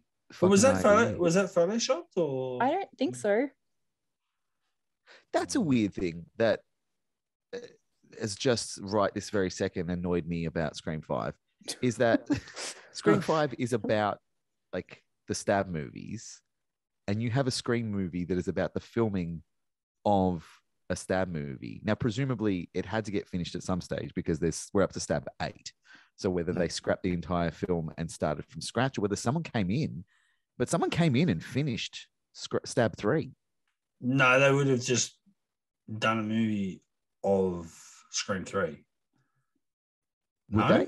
Yes. Yes, I think so. That's, Yeah. that's what annoys me is That because hurts my brain. they don't Yeah, so- talk about it. So But Stab 3, Return to Woodsboro, I'm sure would have been scrapped and would have been replaced by. Stab 3, they all died. Yeah. But you say you're sure of that, but why are you sure of that? Because they never talk about it in the movie at all. And there are characters True. in this movie who are so obsessed with those movies that they go and kill people. And they because don't they're- even get it right, the timeline. We talked No, about they that. do not. Yeah. So they don't talk. So Do you want to talk about the basement again? It annoys. Oh my no, god! don't bring that up. It annoys me that they never talk about how crazy it was that the people who are making Stab 3 were murdered while making it, and yet somehow either it was finished or they started again and made Stab 3. Either way, they don't talk about that at all. But I'm also annoyed that the people who made Scream 5 didn't have the idea that you just had and be like, why didn't they show up? Like when Richie's watching shit on the internet, when he's watching Stab on Netflix. Stop showing us the same scene we've seen. Why the fuck 3,000 don't we times. see the footage of Parker Posey as Gale Weathers from the screen? Or make that be like the holy grail of Stab fandom, because they never released that footage, but someone found it and put it up. And man, I'm so fucking angry they didn't do that. That's such a good idea they didn't think of. I'm pissed off. So what was your good, Angus? My good is that idea. Michelle's like I said, I go back and forth on some of the things about this movie, but like I said at the start, I always liked it. I never didn't like it. So my good in this movie is, I think, probably my favorite thing about it is the idea. Like I said, like the idea of making Scream 3 about the filming of Stab 3. The story. I don't like the script necessarily, but I like the story. I like the concept. The premise of this movie is good. It is a good premise, not just for any horror movie, but for a Scream movie, where the in-universe movie of Stab is such a big part of what makes these movies continue on. Like from Scream 2, the Scream movies are essentially about Stab, which I always really enjoyed. I'm like, yeah, the thing that propels these murders going forward is the movies about the murders. And every time they make a movie, there's another. That's great. I love that. So I think the story is probably my favorite part of this. It works so well, and it makes me so happy as an idea. And there are so many good things that come out of it, despite the fact that this is not the Scream movie we were supposed to get. This is a movie that was hampered by an inexperienced writer with a rush deadline, who was not the creator of the world and didn't write the first two fantastic films. And you're coming off the back of a horrible tragedy that has everyone walking on eggshells when it comes to violence in cinema. And so you get the comedy version, but at least it wasn't, Scream 2 that they tried to make funnier. Like a movie about the making of a movie it's fodder for comedy to begin with. So it can be a bit sillier because you're playing with sillier ideas. So I like that. So that's probably my goodest thing about this movie, is the idea of it itself. What about you? Is your goodest thing going to be the explosion? I bet it is. Not exactly. Look, I will admit I've been on record as saying, I wouldn't say this, I've ever said this movie sucked, but I'm like, I've always felt like it's weak in a lot of areas, and we've touched on a lot of them. But I will say, the amount of time Aaron Kruger had and they did to put together this idea, I think there's a lot of really great and good ideas they came with. I love the whole Maureen Prescott backstory of her being in Hollywood. I love the idea that she was taken advantage of, and that sort of led her down a path that was, I guess she suffered some sort of PTSD herself by, Woodsboro and not having issues. And then I guess if a son that she doesn't know rocks up, of course she's got a son. She gave birth to the fucker. But you know what I'm saying? Know him. She knows of him. She doesn't know him. Yeah. So I get you. Her having all these other issues and I guess this secret side, and then like you said, like you just touched on the whole, we're going to make more movies because this is how horror works in Hollywood. It's money. It's licensed to print money. So we're going to make another movie in the future before we've got no new material. So we're just going to make a Return to Woodsboro, which is a flashback movie. And there's definitely so many positive ideas. I think this is one of the best Neve Campbell / Sidney Prescott movies. I think I think she's fantastic in it. I love Cotton. I like even Cotton's very small scene, but I love Cotton at the start. I was kind of like, that really threw me because I'm like, they're not going to kill him in the first scene. Like, that's something I remember seeing that live, and I'm glad I was never spoiled with it. But I always felt like Cotton would be, maybe someone would die, but not Cotton, and he just survived maybe. And even though in the back of your mind, it's the first scene, they're going to die. But I really thought he would survive it and then maybe die halfway through or something or whatever. But him dying was pretty big. I think there's a lot of good elements to this movie. I think elements is the right word. I think there's definitely being like Sydney going back to a recreation of her house and walking into it. Like, So good. there's so many good things about this movie. And, Michelle touched on one. I love the Randy thing. I know you're not super high on the Randy video, but I'll get to that. I like how they incorporated it. For me, I think it works. It's not totally ridiculous because I think he was such a movie nerd. It's the kind of shit he would have done. It makes sort of sense. The reason for the sister to be there and just happen to be able to rock up and tap them on the shoulder and say, I got this video, that's a little bit ridiculous, to be honest. Like, I think they're almost in lockdown on that set. But there's a lot of elements I think that work. It's just the cohesiveness of bringing that all together in a full feature film is the thing I love. We talked about cameos before, Jay and Silent Bob. The first time I saw it, I loved it. I was a Jay and Silent Bob fan. I thought it was the funniest thing I've ever seen. It was brilliant. But in hindsight and over time, I hate it. I think it just doesn't work. And it takes you a bit out of the movie a little bit because it's kind of too much of a piss take. It's too much comedy. I think it takes away some of the seriousness to the movie in general. And the other cameo I loved is Carrie Fisher. Yeah. And Angus is shaking his head. So, but I think, and look, this is the other thing, and you're right. I think the problem with Roman Bridger, Sydney doesn't know of his existence, doesn't know him as a person, hasn't met him as a person in the movie. So there's a problem there, but I kind of do like that scene. And I know this, I heard Ryan C. Showers, I'll give him a shout out again because I know he fucking loves this scene. But I have to agree with him. I do like that momentary, like she's killed him, but she just holds his hand because they know, they've had issues with mum. And it's kind of like this whole family, like, well, we don't know each other really, but we have the same mum and there's issues there. And yeah, I don't know. There's just that, like, that 5 second, not even probably 5 seconds of like acknowledgement of family, and then it's done. But the problem with all these goods, it's like it has to be held together with some decent glue, and not some just crappy paddle pop sticks and whatever. It all actually has to make sense. And unfortunately, I think that's probably where some of our bad and uglies are going to unravel Scream 3 a little bit. So what's your bad, Michelle? I think I can guess. But maybe. But you kind of just touched a bit on my bad, that Roman being the only killer, and like we talked about it already, not having anything to do with Sydney the whole movie, but also how is he getting from point A to point B and like pulling all this off on his own. I think I much preferred the like Roman and Angelina sort of script that was in the works for the two of them to be the killers. But yeah, what just doesn't. What about Roman and Gale? What if Gale is the second killer? The real Gale, not the Parker Posey Gale.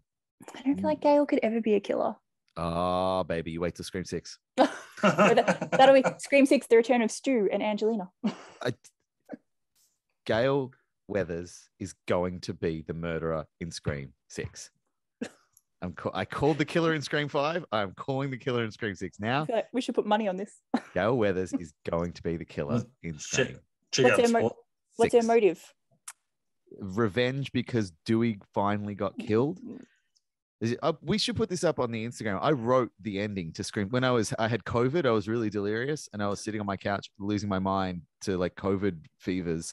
And in one of the Scream chats that we're in, people were talking about like, oh, it's Scream 6. They've announced that it's officially happening, and they're talking about like, oh, what's it going to be? And I was like, I'll tell you what's going to be. And I messaged Cape and I was like, Gale's going to be the killer. And he was like, I don't know, man. I was like, I'll fucking show you. And I sat down and I wrote like a 6-page ending to Scream 6, which explains the basic idea is she finally she can't take it anymore because Dewey got killed and everyone in her life gets killed and she's sick of everyone killed. So the premise is she goes around and she wants to kill the final girl. So she wants to kill the two all the survivors except for Sydney. Sam and Tara and the twins. Take them all out, kill the final girls, because if they're all gone, then there can't be like anyone to come and try and kill them again. If they're killed, then it ends. It finally ends, and no one else has to die needlessly. So Gale's like, I'll be the one to do it.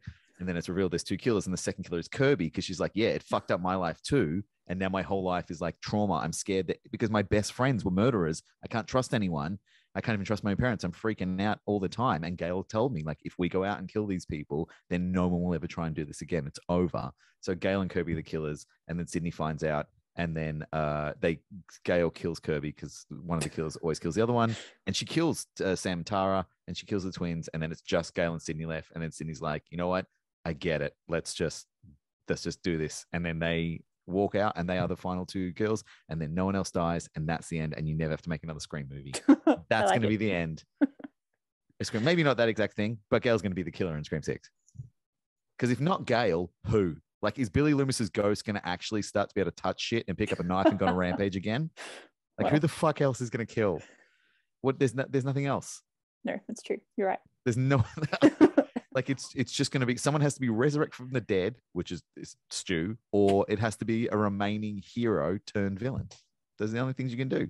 And hell, what a twist. Because even as I'm telling you guys, this very sound idea that definitely makes total sense and was not written in a COVID frenzy, but is actually logical, you're both like, there's no way. So if you saw it, when it finally happened, with hello, Sydney, and they take off the mask and it's Gale, you'd be like, what the what? Well, now we won't be. What you'll do is you'll stand up like, I cannot believe he was right. And you'll scream in the theater, Angus was right. And we're like, sit the fuck down. We're all in shock. Gale's a killer. It's going to happen. So what are we talking about? Bad? Cable's just got his head in his hands. He's so sad. He's sad about this idea. No. I remember reading that, and I was like, that is well written. And like, that to me is, I thought when you were telling me, I'm like, nah. And then when Send I it to Radio Silence. when I read it, I was like, actually, this is really solid. It actually makes sense. And it's like, it seems far-fetched when you say it, but when you read what you wrote and how they talk to each other, I'm like, it makes total sense. But can Gale see the ghost of Stu? No, she sees the ghost of Dewey. Yeah, true. He's got some oozing to do. Yeah. He's hobbling around, holding a copy of her book. She can't get away from the nightmares. Well, I don't. Bad, yeah. Bad. Who's bad go is it? Is that the end of You. your bad? Yeah. That was me. Yeah. All right, my bad is Martha Meeks. I love seeing Randy. Love that they did that video thing. Martha Meeks showing up on that set is the most impossible thing in a film filled with impossible things. There's no way she's getting on that set. And then she just shows up and is like, hey, take care, guys, when they're in the middle of a murder spree. And Like, how does it's she not- know they're there? There's no glass in the door. She just pops out at the right time. Dude! Sorry. Martha. Oh my god. Hey, Sid. hold right there. Hey! Don't shoot, I'm only 17. It's okay. We know her. You do? Tell me that's his ex-girlfriend, I'll shoot myself. It's Martha Meeks, Randy's sister. She's just there. And then she shows in the video, and then she's fucking leaves. She's not like, hey, come with me. Someone's actively trying Yeah. to murder every one of you. Yeah. Take care. See ya. She's like, I'm out of here. Bye, Z's. And then she's gone. I'm like, what the absolute fuck? Every time I watch that movie, that doesn't work for me. You talked about Jane Silent Bob taking you out of it. That never took me out of it. I'm always like, that's silly. Carrie Fisher playing a character who everyone is like, are you Carrie Fisher? You look just... Like her? I've been hearing it all my life. It's uncanny. I was up for Princess Leia. I was this close. So who gets it? The one who sleeps with George Lucas. She's like, no, I'm Yeah. Bianca. But I get that all the time, but I wouldn't fuck George Lucas. It's like, how is this scene still going? And then it keeps going. And then she's a character who like actively has to help them achieve something to progress the story. Like, she's not a throwaway thing like Jane Silent Bob. She's not a sight gag. She's a pivotal plot point. Yeah. She's a character you have to get through in order to get the next piece of information to find out who Maureen Prescott was. Also, she has a fucking eidetic memory and knows every single bit player that has ever done anything. And they show her the photo. She's like, I know who you're talking about, but she wasn't called Maureen Prescott then. I remember every actress. It's like, what the fuck do you mean you remember every actress? You sit in a basement all day thinking about every actress. Yeah, no, and she the fact just that you sits look and like looks Carrie through the Fisher. files. Yeah. Judy Jurgenstern. It is the most insane part of this movie Mm. by far. It's more insane than Ghost Billy. Mm. It is Well, so I- crazy. No, it's and not. I'll support you with the Martha thing. I, you know what? maybe because you get blinded by the whole, it's great to see Randy back and that. But for a long time, I never even considered it till I reckon someone's posted on a probably hellosydney.com many years ago, was kind of like, yeah, well, kind of like having the Randy video, but Martha being there doesn't really make a lot of sense. And it's so true. Like, that's the scenario where she should be calling Dewey and saying, I've got something you need to see, and meet him in a coffee shop or whatever. Like, you are not on a closed set and they're sneaking up when they're out of a fucking office where you've got the video queued up ready to go. Yeah, but even her, like, it makes no sense that she's there and can sneak up almost on them and scare them, and they've got police tailing them and protect, I guess, being security. Yeah, it's and not then just a panning, film oh, set. it's okay, don't shoot. It's like, that is so ridiculous. But I guess the little out I will say, and maybe this again comes back to the script, I believe it wasn't even, I don't even know if it was that actress at the time. I don't know if it was Heather Marazzo. I think even there was a first take done with somebody else, and they were supposed to be Randy's sister, but were also an actress and happened to be so on set. But again, it's still that's very convenient. Yeah, I saw a thing that she could be like consulting on the movie, like to do with Randy, but Dewey would know that she would be there, like, yeah, and she wouldn't just be like, thanks, peace, I'm out of here. Yeah. So, and yeah, why wait until the middle of a murder spree? Like, how many years is it after Scream 2 that Scream 3 takes place? Is it real time? Is it 3 years? No, it would probably be 1 or 2 years. Yeah. But why wait? Why wait 1 or 2 years? Why not immediately be like, hey, Sydney, in case this ever happens again, now that it's happened twice, here's something my brother recorded to help you, because he believed, like, everything about it is, that bit. I didn't catch it the first time. Probably the first 2 times I didn't catch it, but the third time I was like, oh yeah, I'm gonna see Randy again. I fucking love. I'm still sad that he's dead, and I'm so glad I get to see him again. And then I was watching. I was like, hang the fuck on. Yeah. This is a film set of a very big picture, a hot picture. They're not letting randoms in. It's also a film set in the middle of a murder spree, so they're not letting randoms in. Even if you are a young woman who doesn't look threatening, you're not getting on that lot. She's got like an epic 90s outfit on though. I appreciate that. Does she ever? Man, she's got a crazy outfit on.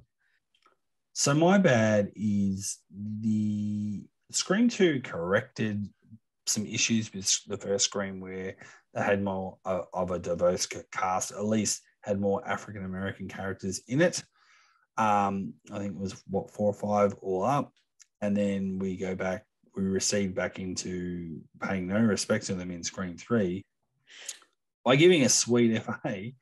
And then we get a guy that looks like he kind of could be a fun character. He's supposed to be the Randy ripoff, yet we get bugger all from him, and he's easily dispensed with.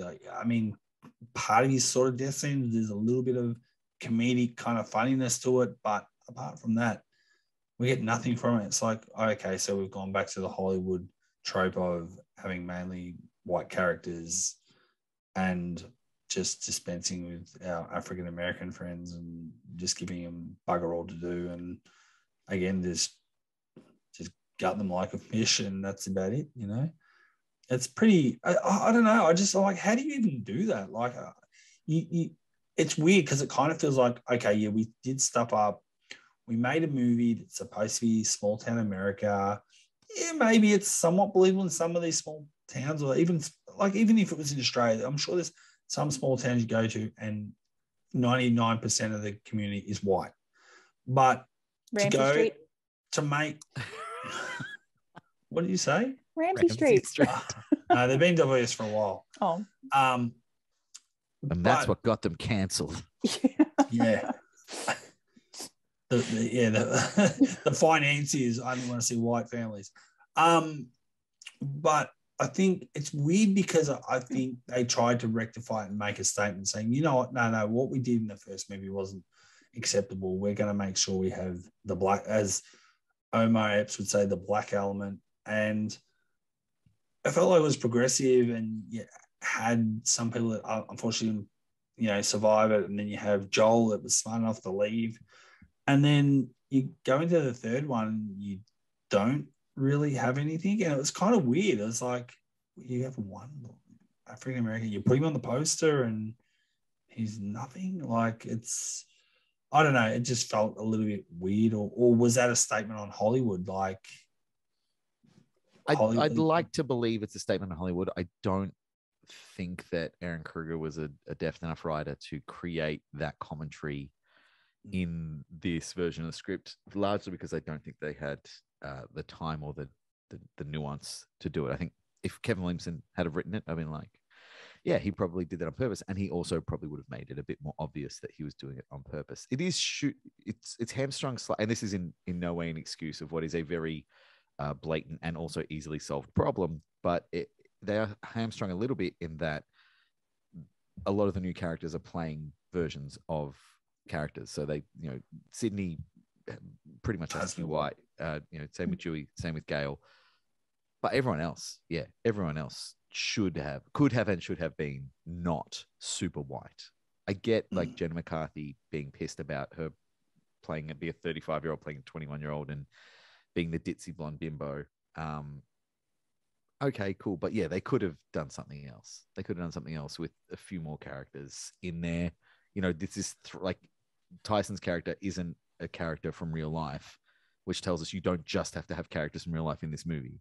Like you could have had other new characters who were in there who could have been not super white people. And the fun thing about Tyson is he kind of disappears for quite a bit of the movie as well. Like that famous scene that we love so much about the explosion. Like he's not even there. Oh yeah, where was he? And it's kind of like, well, he put on the gas. He's either the killer or poor black guy doesn't get invited to no parties. It's the rap party and they don't invite the only black guy. Yeah. I do love that. It's not quite enough for me to put it as like my good of the movie, but I do love that scene where he's getting chased by the killer and he's running away, turns back and he sees him and he's just like, "Oh, you son of a bitch!" Like that. Yeah.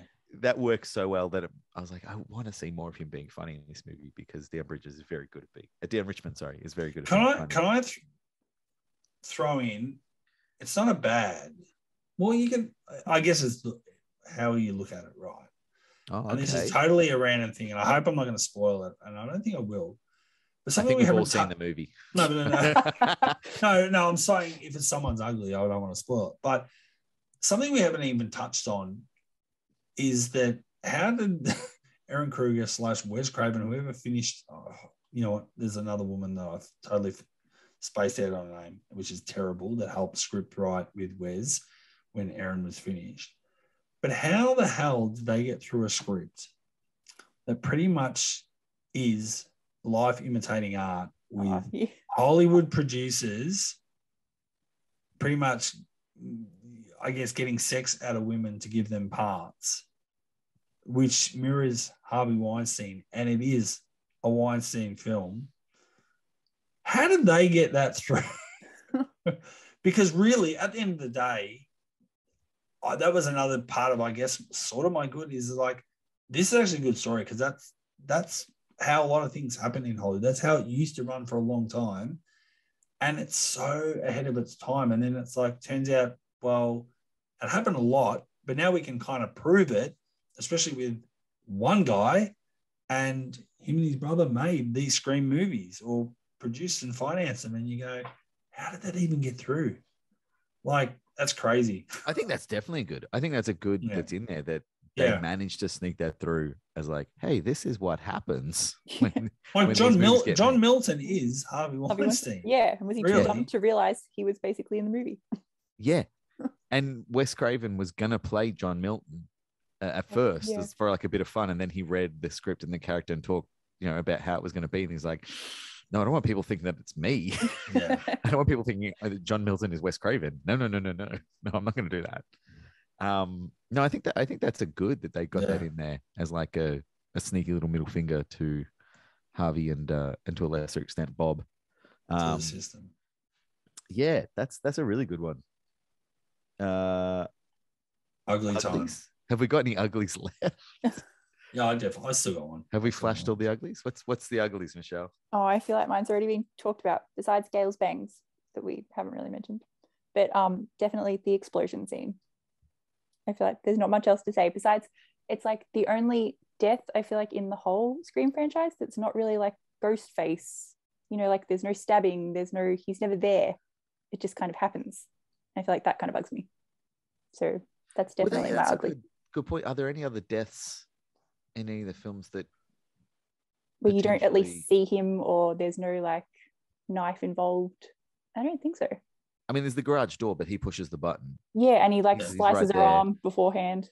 And there's no like motor vehicle deaths in any of the Scream films, are there? No. It's not like a rigged car or. I think it's the only death where we don't see him. I mean, even the car in Scream 2, that's still one of the guys gets the pipe through the head. He's on the car, but that's still that's because Ghostface is literally driving the car. Yeah. Like so he causes that. Yeah. I think it's the only one where he's not sort of involved, and we don't know like how it happened. And like you said, it's too coincidental to end that way.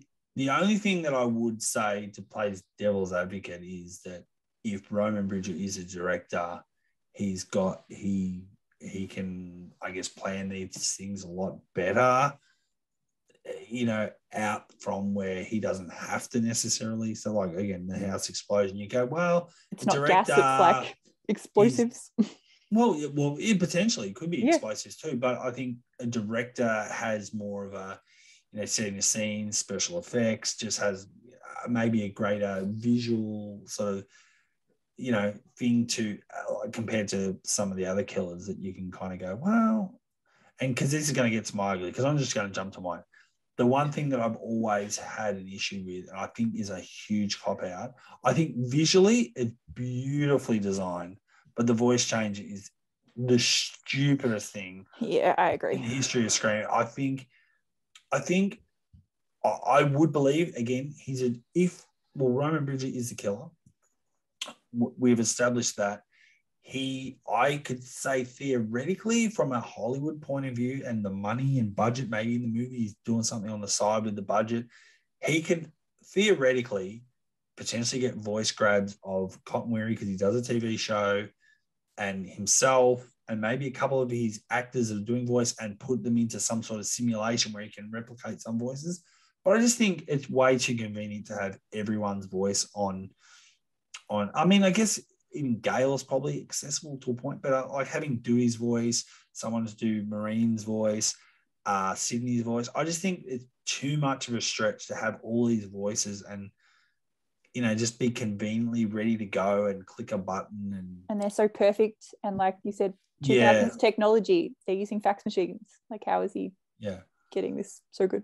And they wouldn't be able to do a voice replicator, a voice changer that good now, and it's 2022. No. So that, for me, I've always felt like that is one of the weakest things. So I think it's lazy writing because it's an easy way to get people to go to wherever the killer wants to go, or just for the story to work or the narrative to work. I'm like, I don't know. Angus, you don't seem as fast, but I've always had issues with it. My ugly is your and Michelle's take on the voice changer. The voice changer is friggin' great. It is great. It's great. You've got like all of these things preset from the previous films that are deemed to be important. And the one thing that this film does is it turns some of those concepts on their head. Like, there's always two killers. This film has one. The killer is somehow superhuman. Maybe that's a bad thing. But the voice changer is like a definitive part of Ghostface. The fact that, you know, they answer the phone. It's like, hello.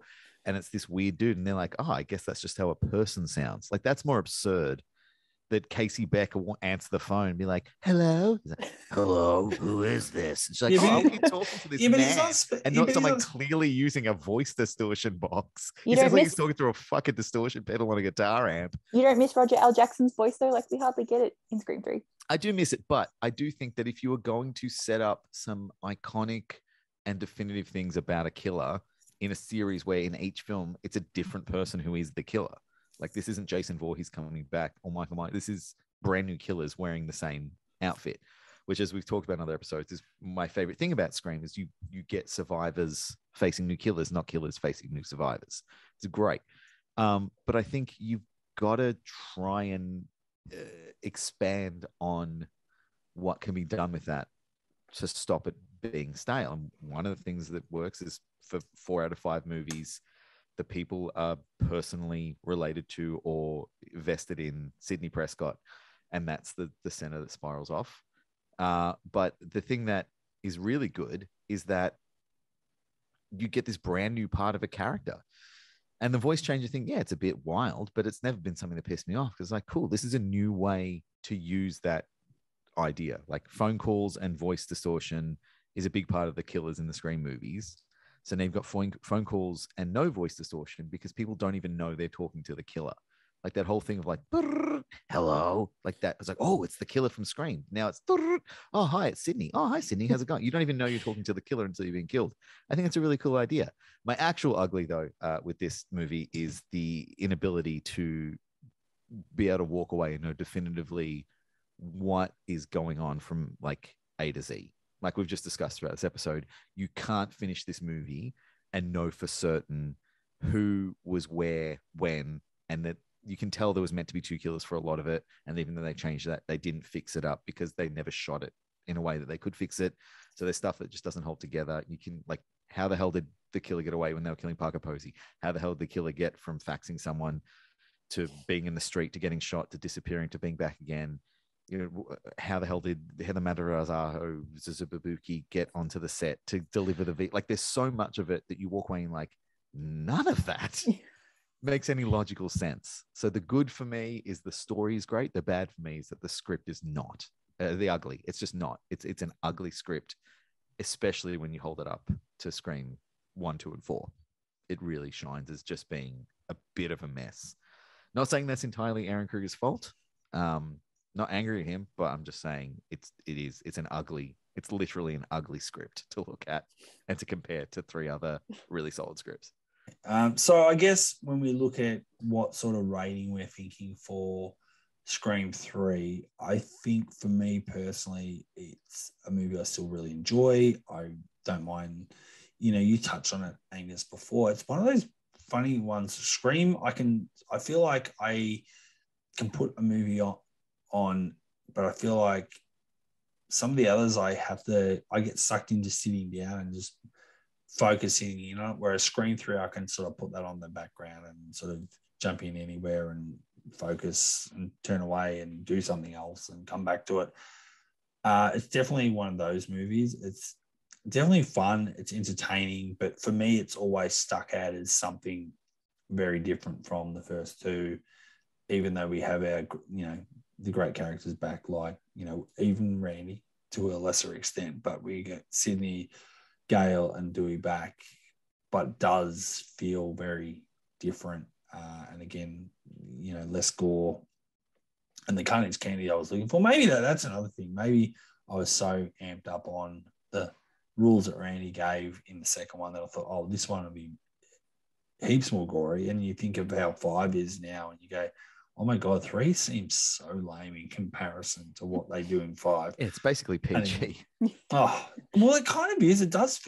I was actually thinking that not long ago, and I'm glad you actually reminded me, because it does feel like when they bring out movies and they want maximum eyeballs to see it and spend tickets on it, so they go, oh, actually, we'll cut it back a little bit.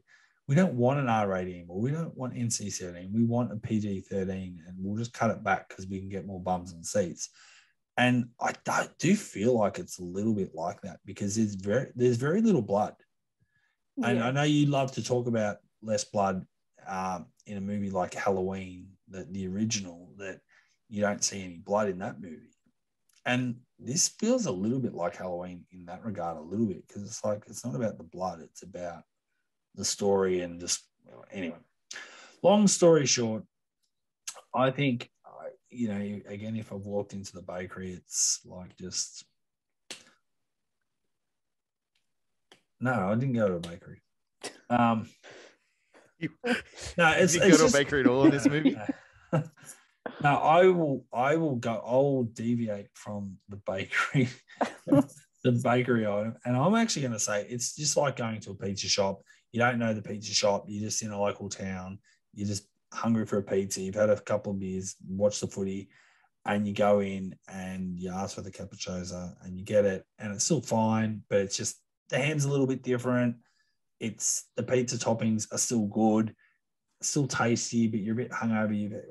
You've had a few beers, and you just want pizza, and it's still good pizza to have on that end of the night on the way home on the train. But it's just not the best pizza you've had. It's just it's good. It's just not the usual top flight pizza shop that you normally go to on a Friday night. So I'm going to say that. I think it's like most pizza. If you like pizza, any pizza is good pizza, but it's still Scream. It's good, but it's just not, it's probably not, top market pizza. Controversial opinion, I think, for most, but I still enjoy it way more than Scream 4. It's definitely still my third favorite of the franchise. And to equate it to the bakery, I feel like it's like, like your favorite like choc chip cookie. Like, it's always good. Sometimes you get a bit bored with it, but then you always come back to it in the end. So I still enjoy it. Yes. Yes. Yeah. I would Short almost. and sweet. Yeah. I would almost rank the Scream films in chronological order. I think one or two maybe could go back and forth. I think like I can appreciate that 4 is better, but I think I've definitely seen Scream 3 more, and I think because the age I was when they came out, it had a bigger impact on me. Scream 4 is undoubtedly a better written movie, but I think that's just the joy of the Scream films. I think if I'm going to rank this in the bakery compared to how it is, the thing we always try to bring it back to the sequels is how is it compared to its predecessor or predecessors. I think with this one, you go in expecting to get a Scream movie. You go into the bakery and you order an apple pie because you love apple pie, and you get it and it looks perfect, and you cut into it and you take a bite and it's cake, and they fucking tricked you. And it's one of those cakes that looks like something, but it's not that thing. And you're looking at it like, this looks like an apple pie. And then you bite it like, it's fucking cake. This cake's not bad. Cake's fine. And you have a few bites and like, all right, I guess I'm eating cake today. I didn't order cake, but I guess this is what I'm having. It's not quite the right thing, but shit, it's still dessert. And that's Scream 3. You look at it, you look at the poster, you look at the cast, you look at the opening scene, which we didn't talk about enough on this episode, but great scene. It's the sad kill of the movie. Every Scream film has a sad kill. It's Tatum, it's Randy, it's Cotton, it's Kirby, and it's Dewey. Those are the sad kills in every movie. Oh, and you're going to say Parker Posey? Is that Cotton that's... sadder? Cotton sadder. Yeah. Like it's disappointing. You're like, oh man, I'm sad she died. But you're like, oh God, I can't believe they killed Cotton. The same way, like, I can't believe they killed Tatum, or I can't believe they killed Randy. Or they didn't kill Dewey because the fucking lies. I'm not ready to accept it. But yeah, I think it is a Scream movie. There's no denying it, and it's just a bit different, man. Sometimes, and you know what?